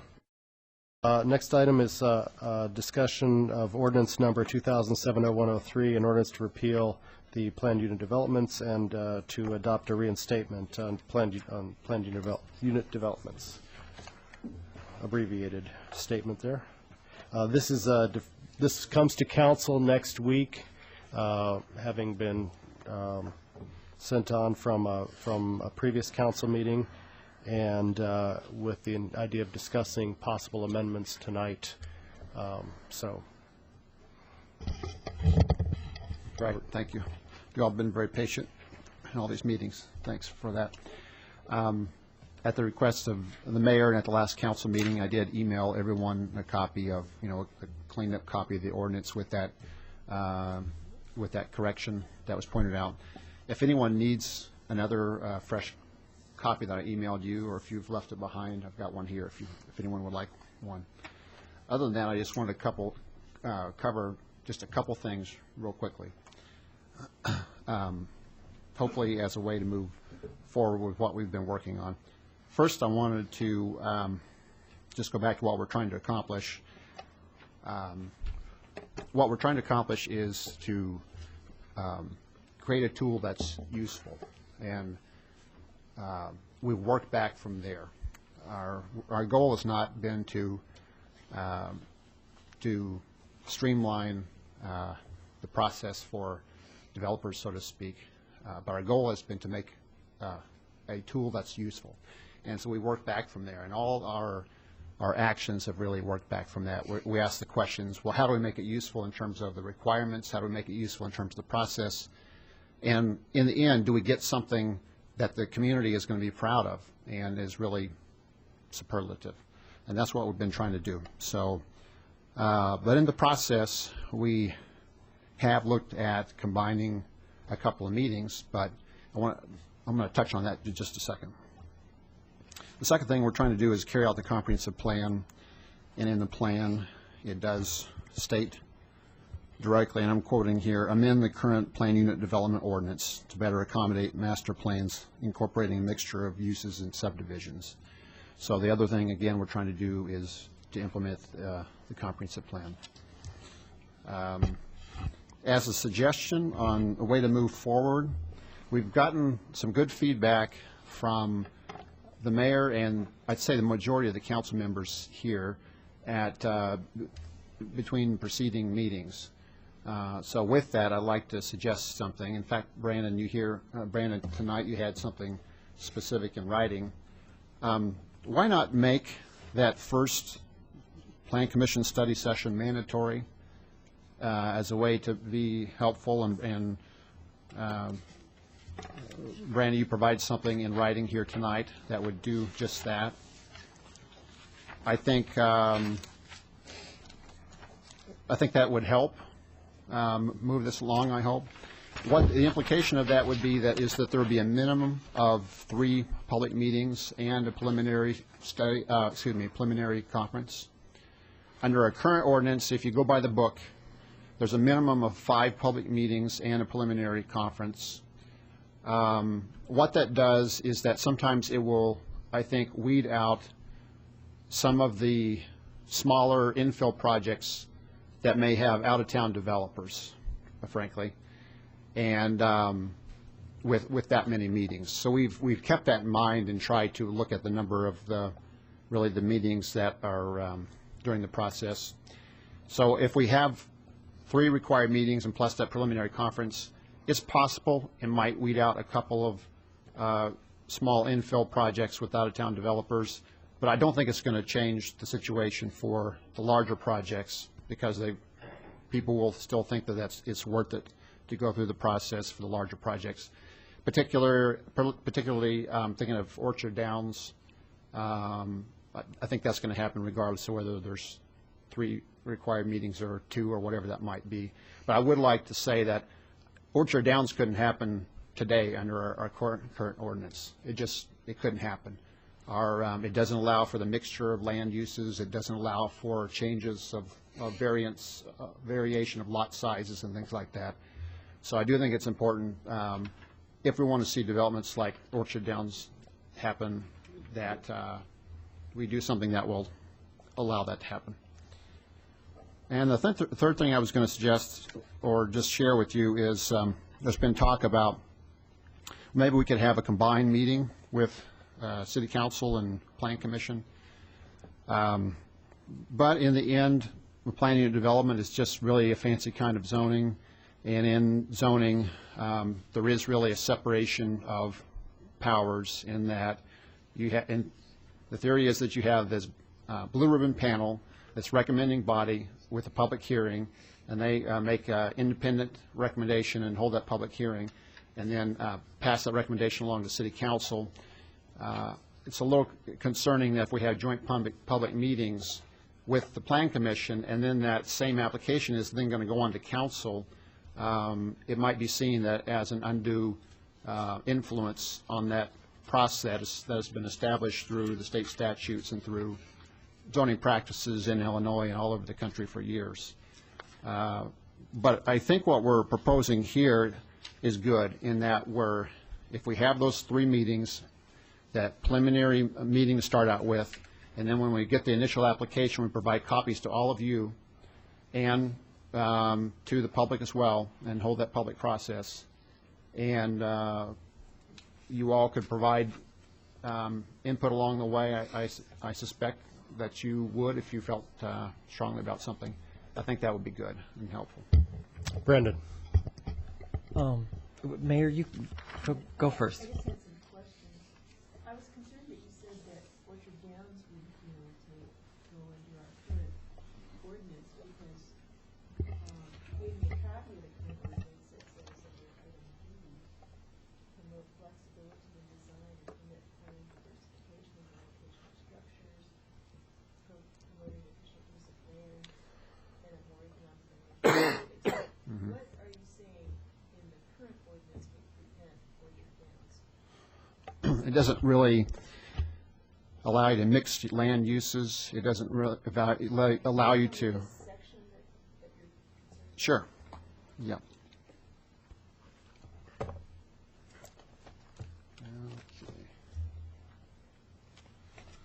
Okay. Plan unit developments, Article 13-3.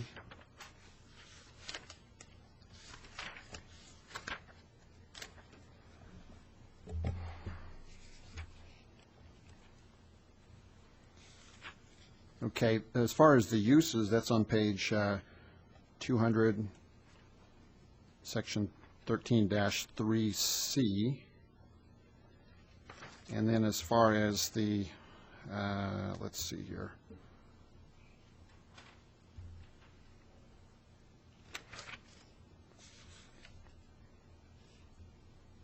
I apologize. PUD standards, which is section 13-3E. If you look at the PUD standards, minimum lot size, general review criteria, development standards, when you read through that section closely, you really can't have smaller lots or vary the lot size from what you can by right, hardly. So then the question is, you go through all these meetings, and at the end, you get to do exactly what you can already do by right. So then the question is that really an incentive to do something creative? Or is that going to, or would a developer otherwise do the normal development? 10% limit too for commercial. Oh, I'm sorry. Residential's a 10% limit on commercial. Oh, right. In the, Libby Tyler was just pointing out that in the section under uses, for instance, if you do a residential plan unit development, there's a limit of 10% mixture with commercial, for instance. This is very involved, so I want This is in the old, you have the old ordinance I there? have the old one, Okay. right. Okay. I'm under section PUD standards. Mhm. Where within that is the part that you're concerned about? Okay. C1. Section on page 200, section 13-3C.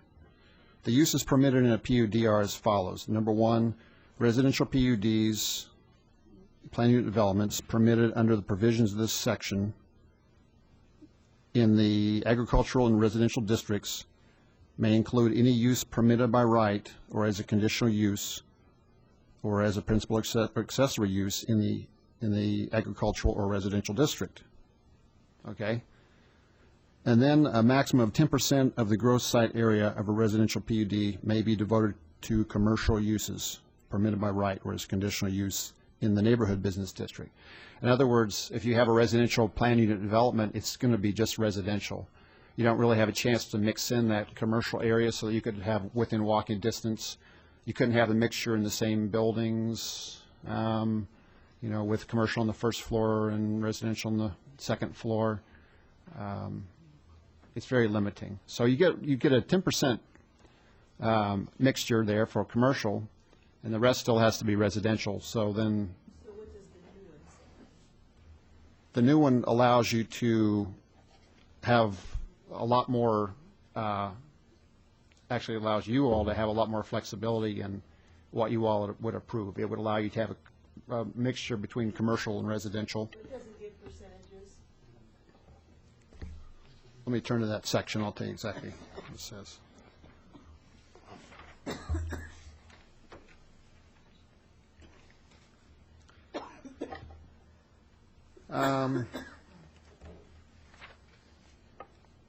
No, we don't use percentages in the proposed ordinance. If you look on pages 203 and 204 of our proposed new ordinance, it doesn't give percentages. It does list the uses that would not be allowed. In other words, it lists the uses that would be excluded. Okay, so it doesn't give you a guideline on commercial and residential mix. It just says you can't have goats and sheep. Right. It doesn't have percentages. Okay, and then I just have two other, well, my main concern was about the process, but we get to that later. Okay. On the old one, it requires the name and address of all owners of the site. Mhm. And I couldn't see that, and also the architects and engineers and surveyors and other consultants. I I couldn't see that in the new plan, so is that somewhere in the new plan? Because that seems like a good idea. In the application, in the initial application. Right. Preliminary development plan Mm-hmm. submission. Okay. They would need to submit a general location map, a site inventory, an analysis, a site plan with XYZ.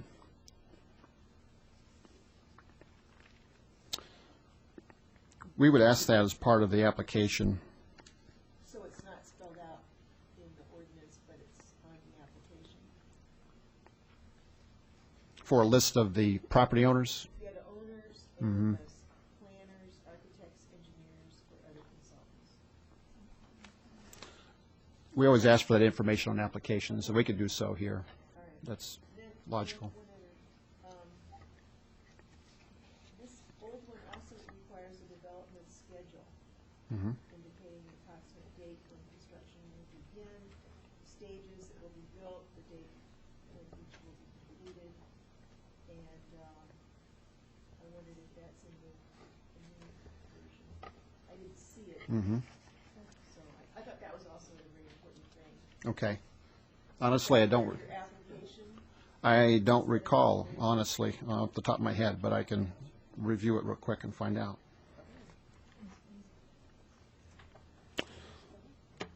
Right. Yeah, phasing plans, yes.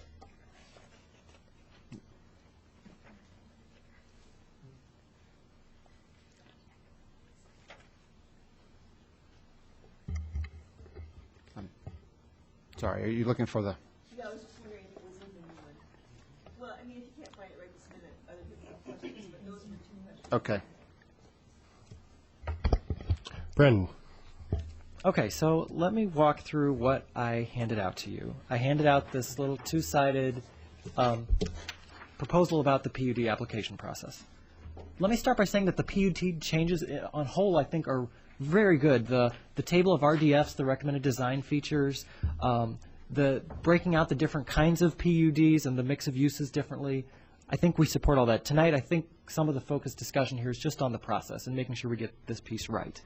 On the back, I won't mention much of what's on the back of the proposal, the page that says engaging the public, but there's some information from a journal article that's going to be published soon. But I'll just read the Abraham Lincoln quote that I think summarizes something, which is, public sentiment is everything. With public sentiment, nothing can fail. Without it, nothing can succeed.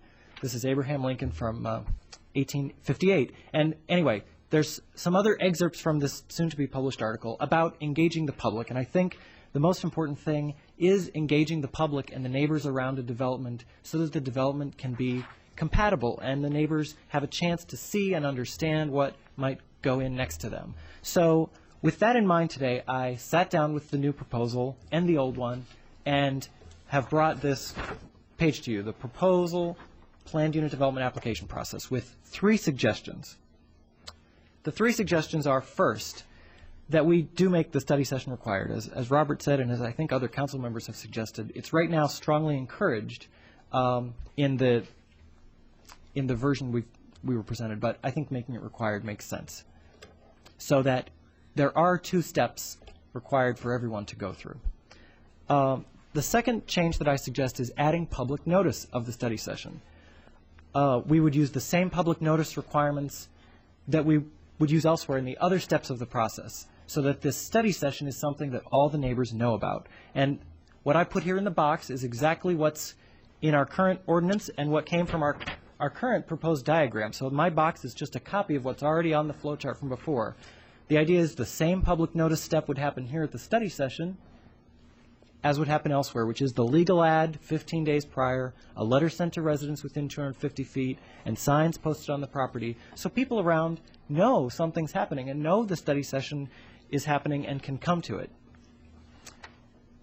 The third suggestion is that we require the applicant to submit some key, the most important key materials, but not a full application when they come to the study session. And that the study session materials have an abbreviated set of things that later become part of the full application, but not every single document that we require for the full application, because it's 20 or more documents that you have to turn in for the the full application. So I picked, in this box, I picked item A, item I, and item K, which were the items that we require in the full application. These three are the ones that, to me, rose to the level of importance that the public should see at this step 1 meeting, so that they can see what's going to be across the street from them or down the street, so that they can get a sense of where are the buildings going to go, where's the parking and the open space and the lighting and the screening and buffering, and what are these buildings going to look like, and they can have some picture, some rendering of it. Even if it's a sample elevation, it doesn't have to be an elevation of every single building. So the idea is neighbors have to have 2 different steps in the process, not just one, where they can see some of the plan, enough of it to come out and begin the actual study, begin the hearing from neighbors of what are the conflicts and issues and how can public engagement work. And with this step 3, I propose that we apply the same process to distribute these materials. So the application would be sent to City Council and Plan Commission and available for the public for review prior to study session. That's, again, our same language from the process. It's just that I think we should add that to the study session so that the public and everyone has a chance to look at these materials that the applicant has submitted and have their notice period. So these 3 things would really go back to a 2-step process, not just the one step, the final public hearing that has the notice, that has some pictures that neighbors can see and a chance for full public awareness and input. There's 2 other little creative suggestions I won't mention now that I wrote at the bottom of the page. But I think the top 3 proposals are what, when I sat down today to just take a blank slate and consider what is the right way to engage the public, those 3 things stood out to me. And going back to 2 steps in the approval and requiring that means that the public engagement will work right, I hope. So one next step, if other people feel that way, would be some motion to ask staff to consider the details of this and bring an amendment that would implement this intent. Why don't you make a motion to that effect? I would then move that we direct staff to prepare an amendment based on these general 3 principles, an amendment with the details of how we could add this public engagement required step to the PUD application process. Is there a second? Second. Okay, there's a motion to incorporate, or to direct staff to prepare an amendment to the PUD that's currently in draft, and a second. Danielle, then Lynn. Quick question, Brandon. When you're talking about a study session with council, an initial study session. Actually, just a study session, the study session with the Plan Commission. Okay. There would still be public notice, and we could all come and watch and get packets like we do, because they'd be required to actually submit some things. Okay, and that's why you suggest that they hold a study session with the City Council, but it wouldn't be required. It would just the Plan Commission would be required. Right. At the bottom of the page, another idea I had is that we could allow applicants, just as a possibility, not I don't think a requirement, but we could allow applicants to hold a second study session at the City Council. Some applicants, some developers might really appreciate getting the opportunity to come here if they so chose to, because it would give them a chance to hear council members' feedback and to gauge our support for the project, so that they as developers don't have to wait until the 11th hour to know if they have the votes and the support here, because ultimately that's what they'll need. And then, is there precedent for Plan Commission to hold a hearing where there's no action taken, they're not sending anything to council, or they're simply holding a hearing for the benefit of the public? Well, if it's a zoning action, they need to make a recommendation, and that's typically what happens. So this wouldn't be as, so clarification, Brandon, is it a decision that's being made, or is it simply a hearing? Because they're not making a recommendation to council in this case. There's no decision made. It's not a hearing. I it's a propose that study it just session. be It's a a study study session. session where they could hear out the issues. They would obviously Question know and answer. the things they'd have to change in their plan to get the support of the community and engage people, but there wouldn't be a vote at the Plan Commission that says up or down, is the project pass or fail? Yeah. I think I seconded this motion for purposes of discussion. I generally think the ideas behind it are in the right direction.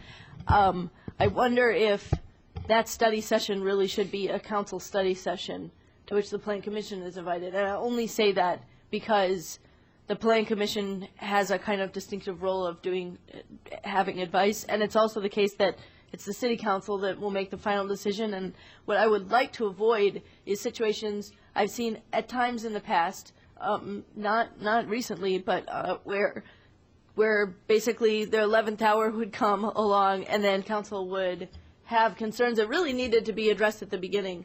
And since we don't watch those Plan Commission meetings regularly, I don't at least, I do read my packet, I think a lot of things are fleshed out in those meetings for council members. So I just wonder if the Plan Commission is the appropriate place or whether or not it should be City Council. Lynn?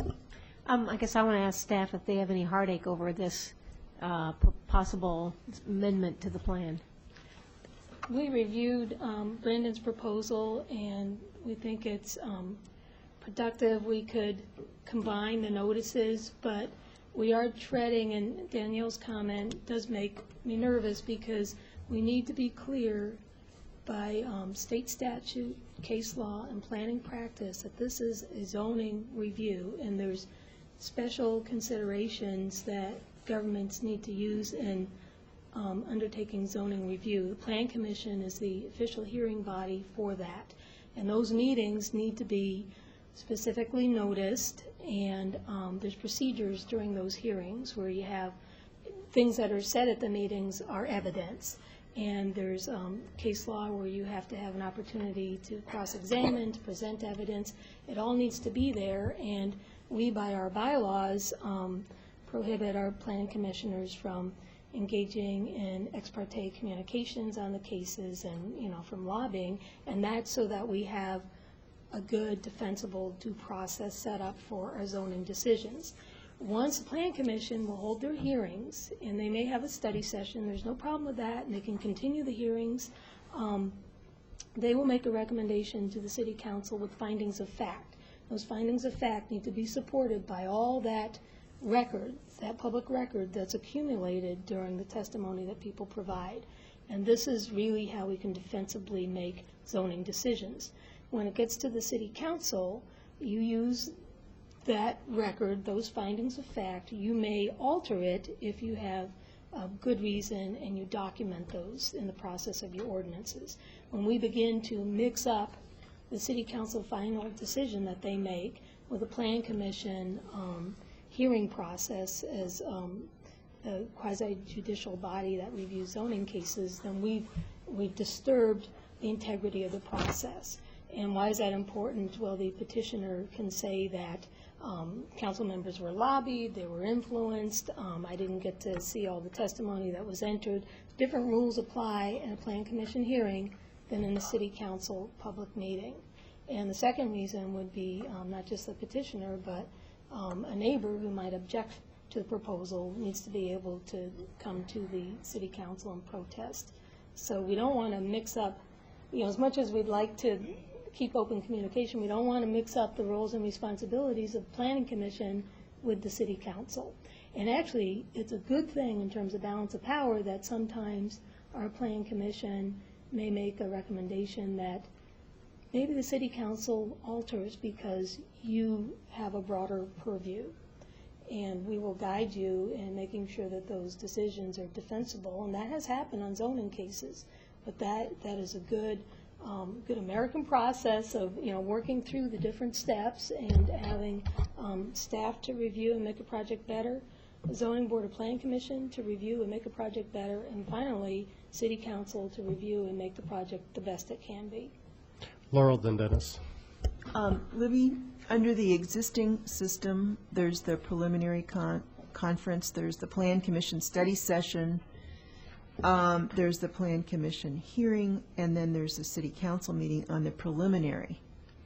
And I have been concerned about this compression so that the City Council doesn't get things until the end.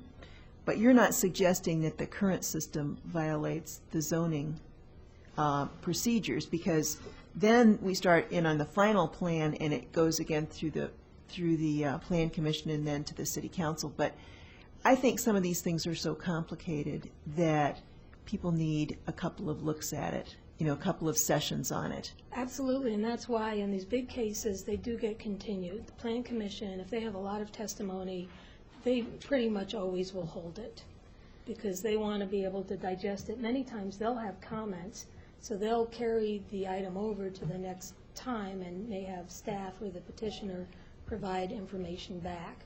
So that's fully supported. They don't need to make a decision the first time. Probably we wouldn't recommend that. But we do need to abide by these rules for the hearings.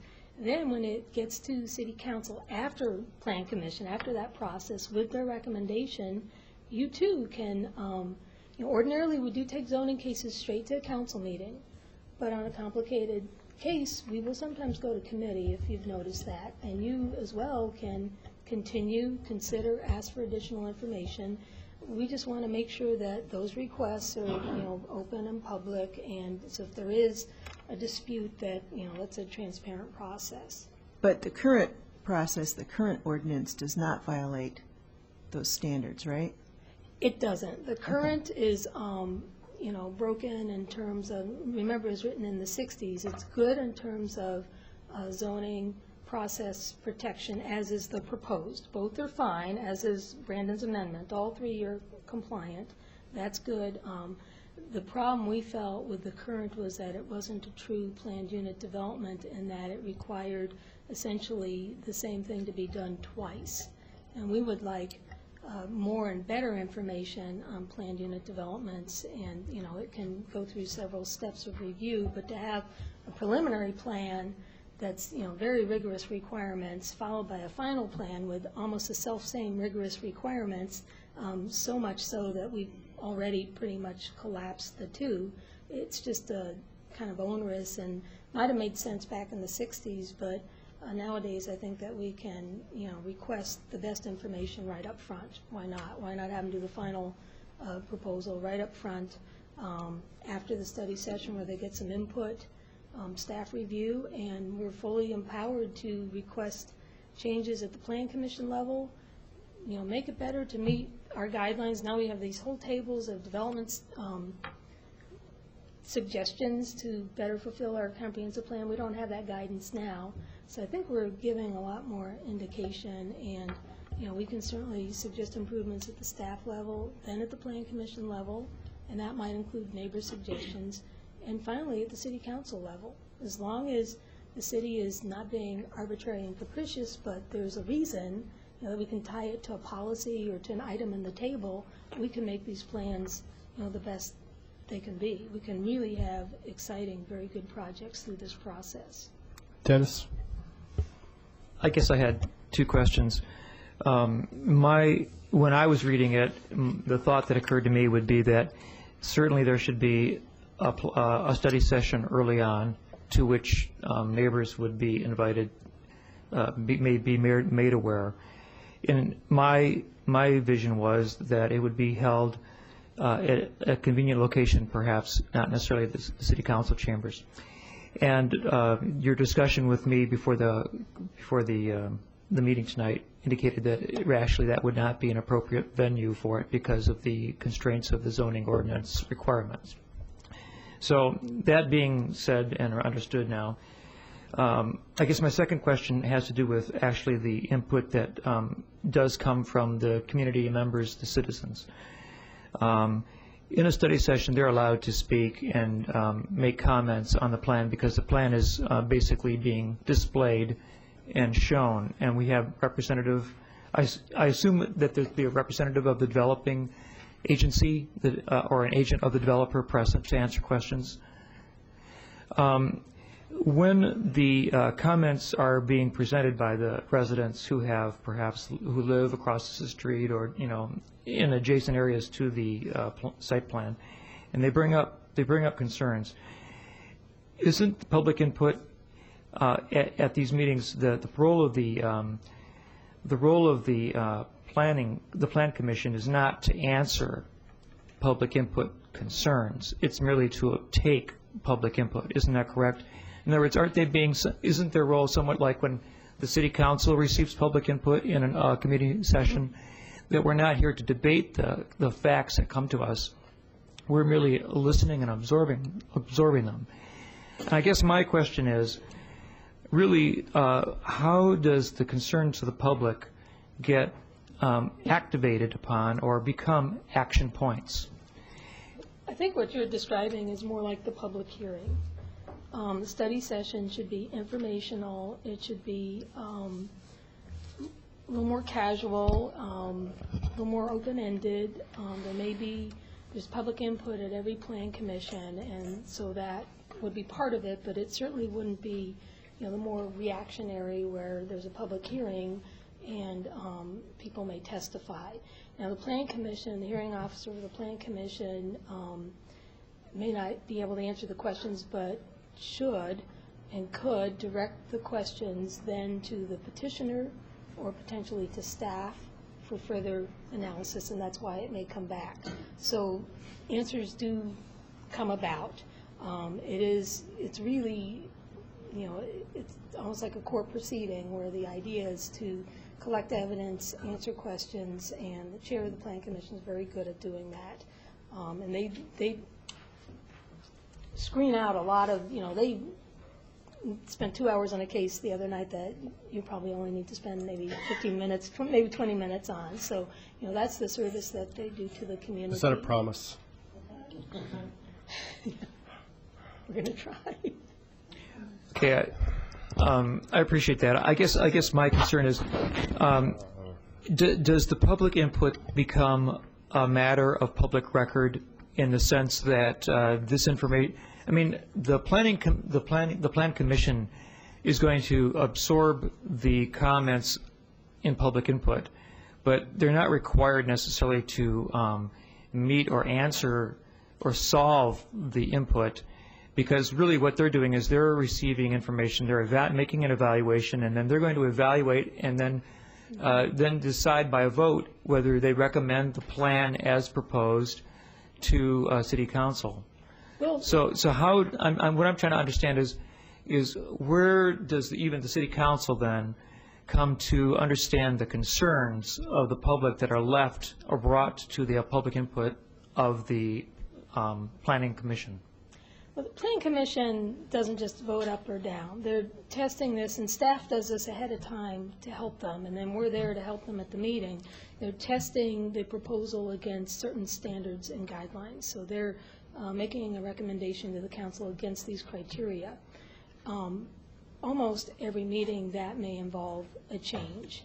So they don't just take it or leave it the way it is. Almost always, it seems, they may recommend approval with various changes. Mm-hmm. And that's where all this information gets used for the benefit of the project. That's how it improves. So, the Planning Commission doesn't have their hands tied as much as you might think there. They do help to improve the projects, and inevitably there are still some remaining issues that will come to City Council, and you may hear about them before the meeting, and that's why you too are empowered to improve the project before it gets final approval or final decision, whichever way.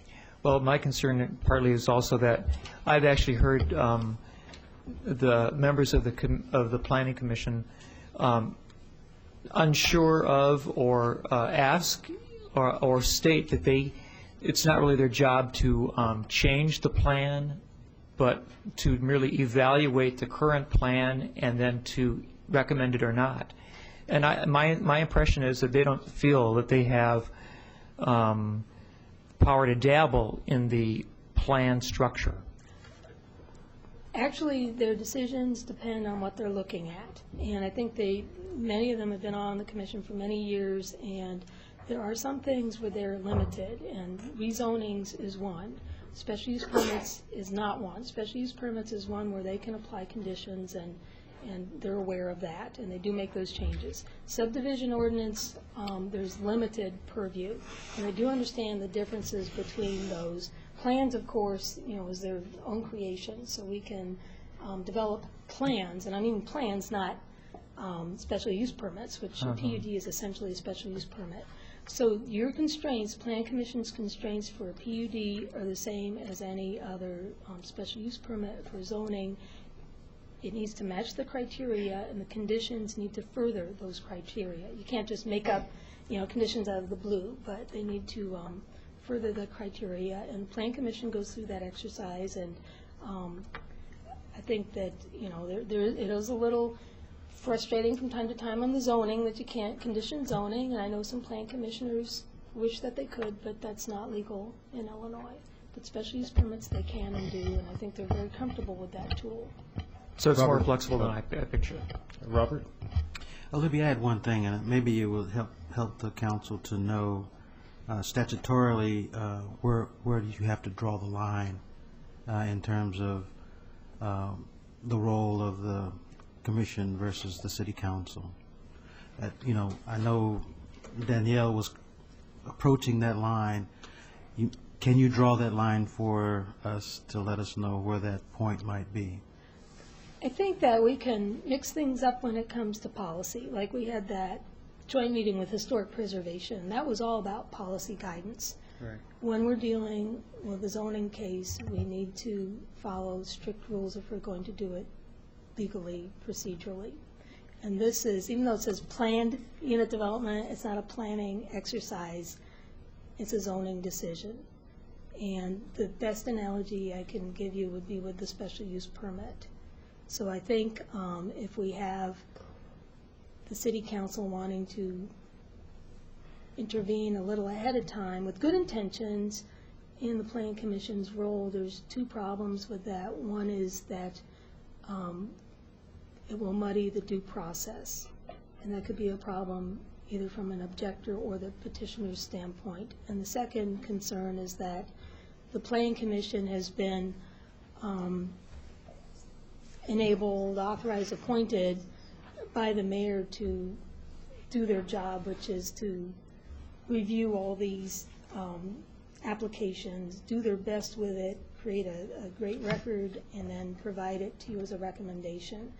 And I think that if the council were to begin to kind of jump the gun and guide them, we have had resignations in the past from Plan Commissioners when they felt, well, they're not listening to us, and we advise Plan Commissioners, all new Plan Commissioners, that not all their recommendations will be taken by the City Council, and we explain why, because City Council has a bigger purview than Plan Commission, and I think they understand that. But I think it's good to allow them the time to do their work, and they're very excellent. I've worked with many Plan Commissions. This is just the best and the brightest. They're really wonderful what they do, and if you come to the meetings, watch the meetings, read the minutes, you will see that they're really doing their job well, and I would hate for them to feel that the City Council wanted to do their job in addition to the busy job that you have already. Okay. Libby, so my question for you then is, what's the role of the council in a study session? Or, At the Plan Commission? Well, yeah, there's, in the past we had the whole preliminary process, which did have a council step in there specifically. And then Brandon here is alluding to a study session for the council. So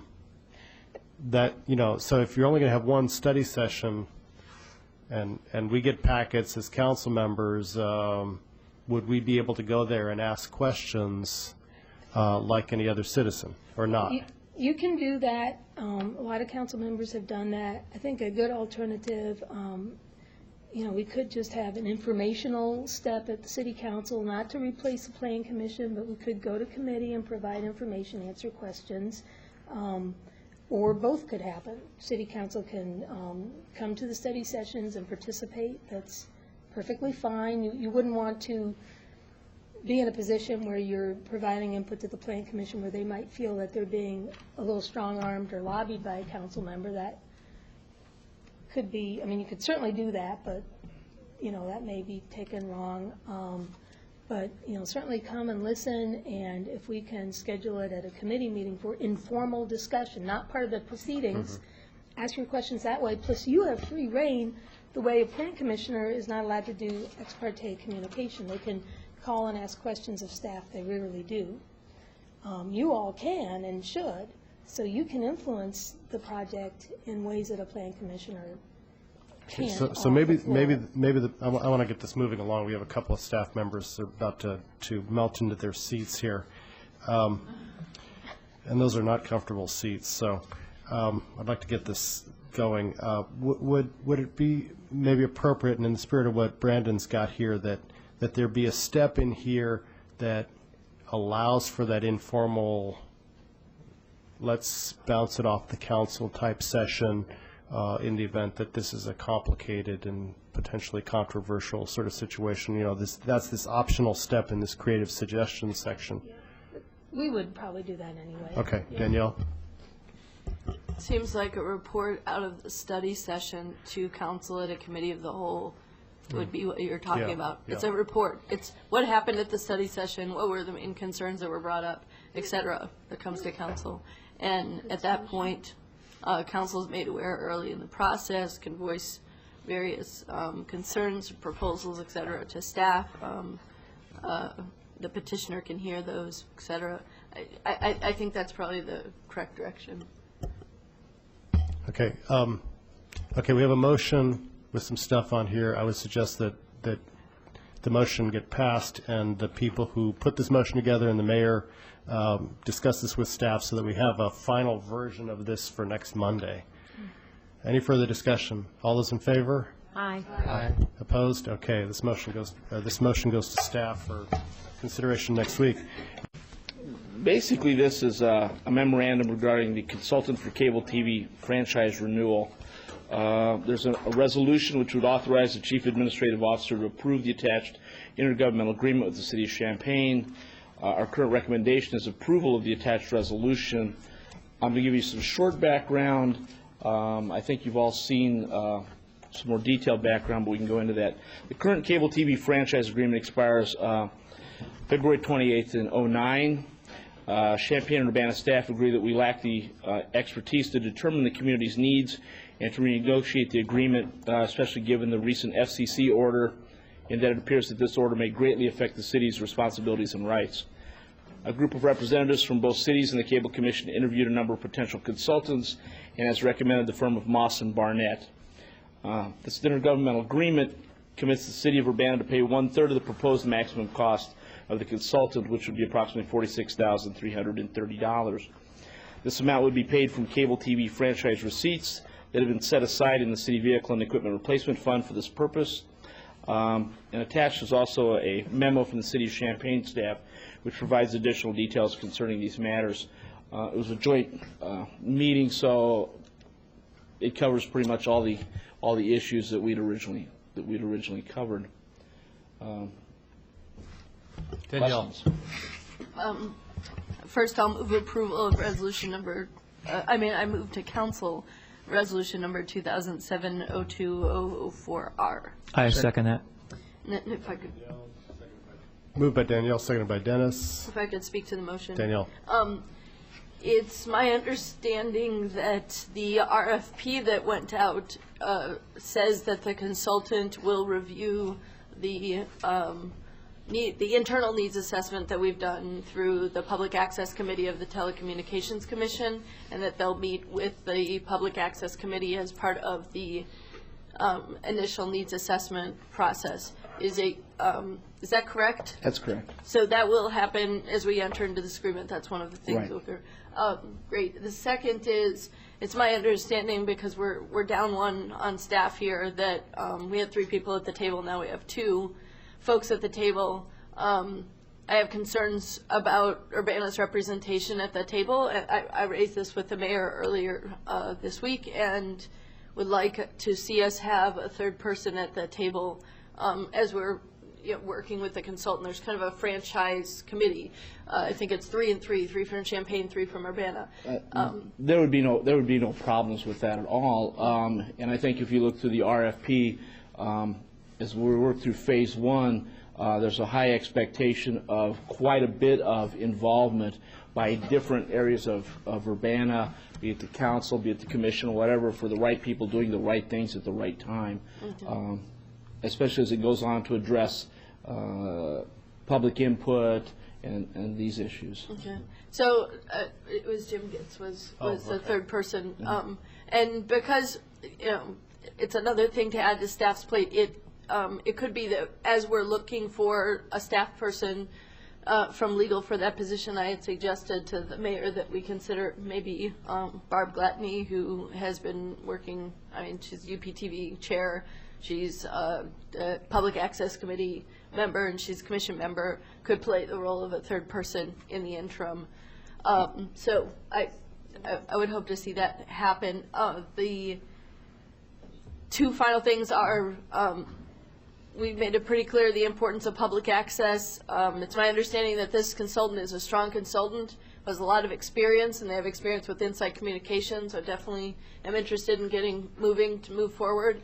I do know that they weren't necessarily the strongest public access consultants, but they will do what we asked them to do, and I think that this, I would like it to be made very clear. We passed a resolution to really not just keep with the status quo, but to expand public access. And I want to make sure that they are clear with that, and that our representation makes it clear to them that we're looking to expand our public access into a new channel and have the community play a stronger role in the public access channel. And of course, if you look through the phase 1 issues, they clearly address an expectation to really understand the community needs specifically, and his staff that's involved in that has quite a bit of experience in that. So the expectation is we should get a very clear picture of the community-wide needs and goals and what's available and how we might approach those. Okay, great. And last point,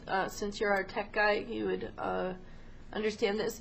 The INET portion, I saw that it has been de-emphasized with this because of funding issues and whether or not it's actually going to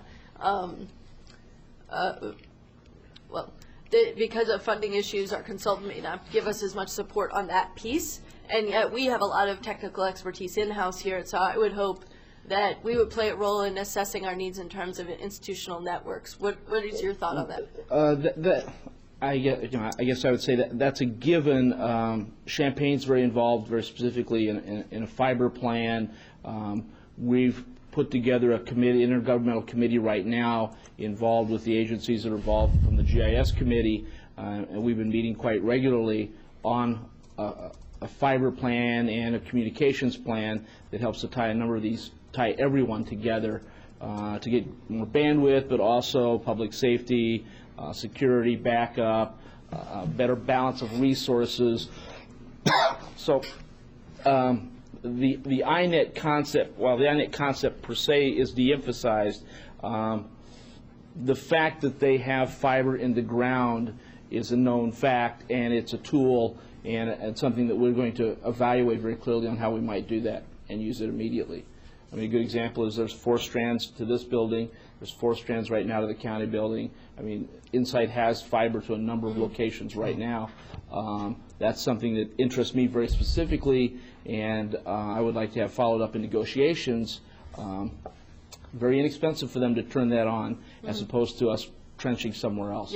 Yep, that's exactly. And I will be bringing to the committee there's a state law introduced by AT&T, written by AT&T, supported by the Democrats in the state house. I don't know, probably because of financial contributions to them, to take away our local franchising authority.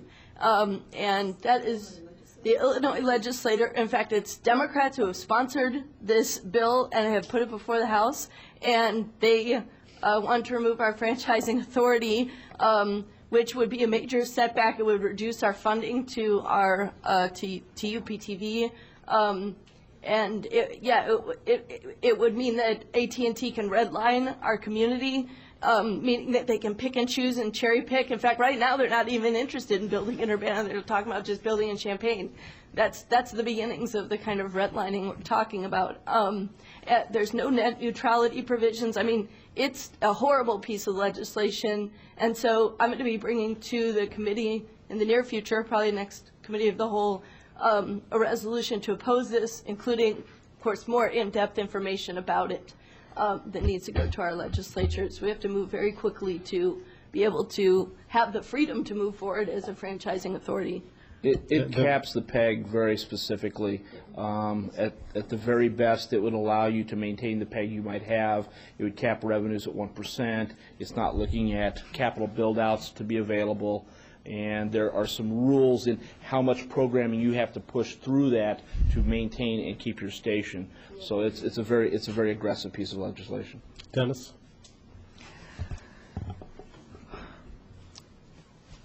I think Urbana has always been the strongest and most proactive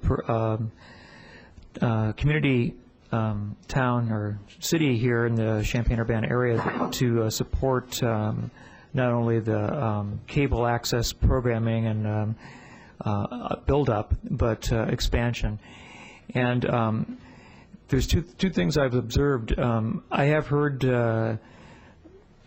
in committee discussions comments from some of the city council members of Champaign who are not sure or don't understand or don't necessarily value public access as highly as Urbana feels we are interested in it.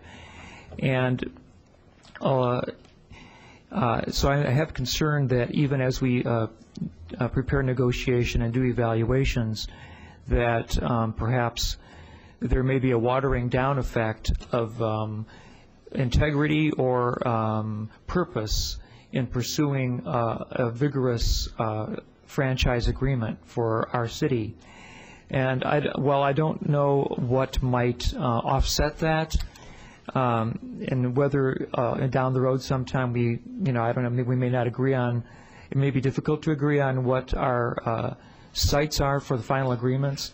I hope that the statements that were made by all the candidates who are running for election offices in Champaign per the forum that was held last, I guess it was Monday or Tuesday night, I can't remember what date it was, which I attended, all of the candidates came out for and supported public access and the PEG programming.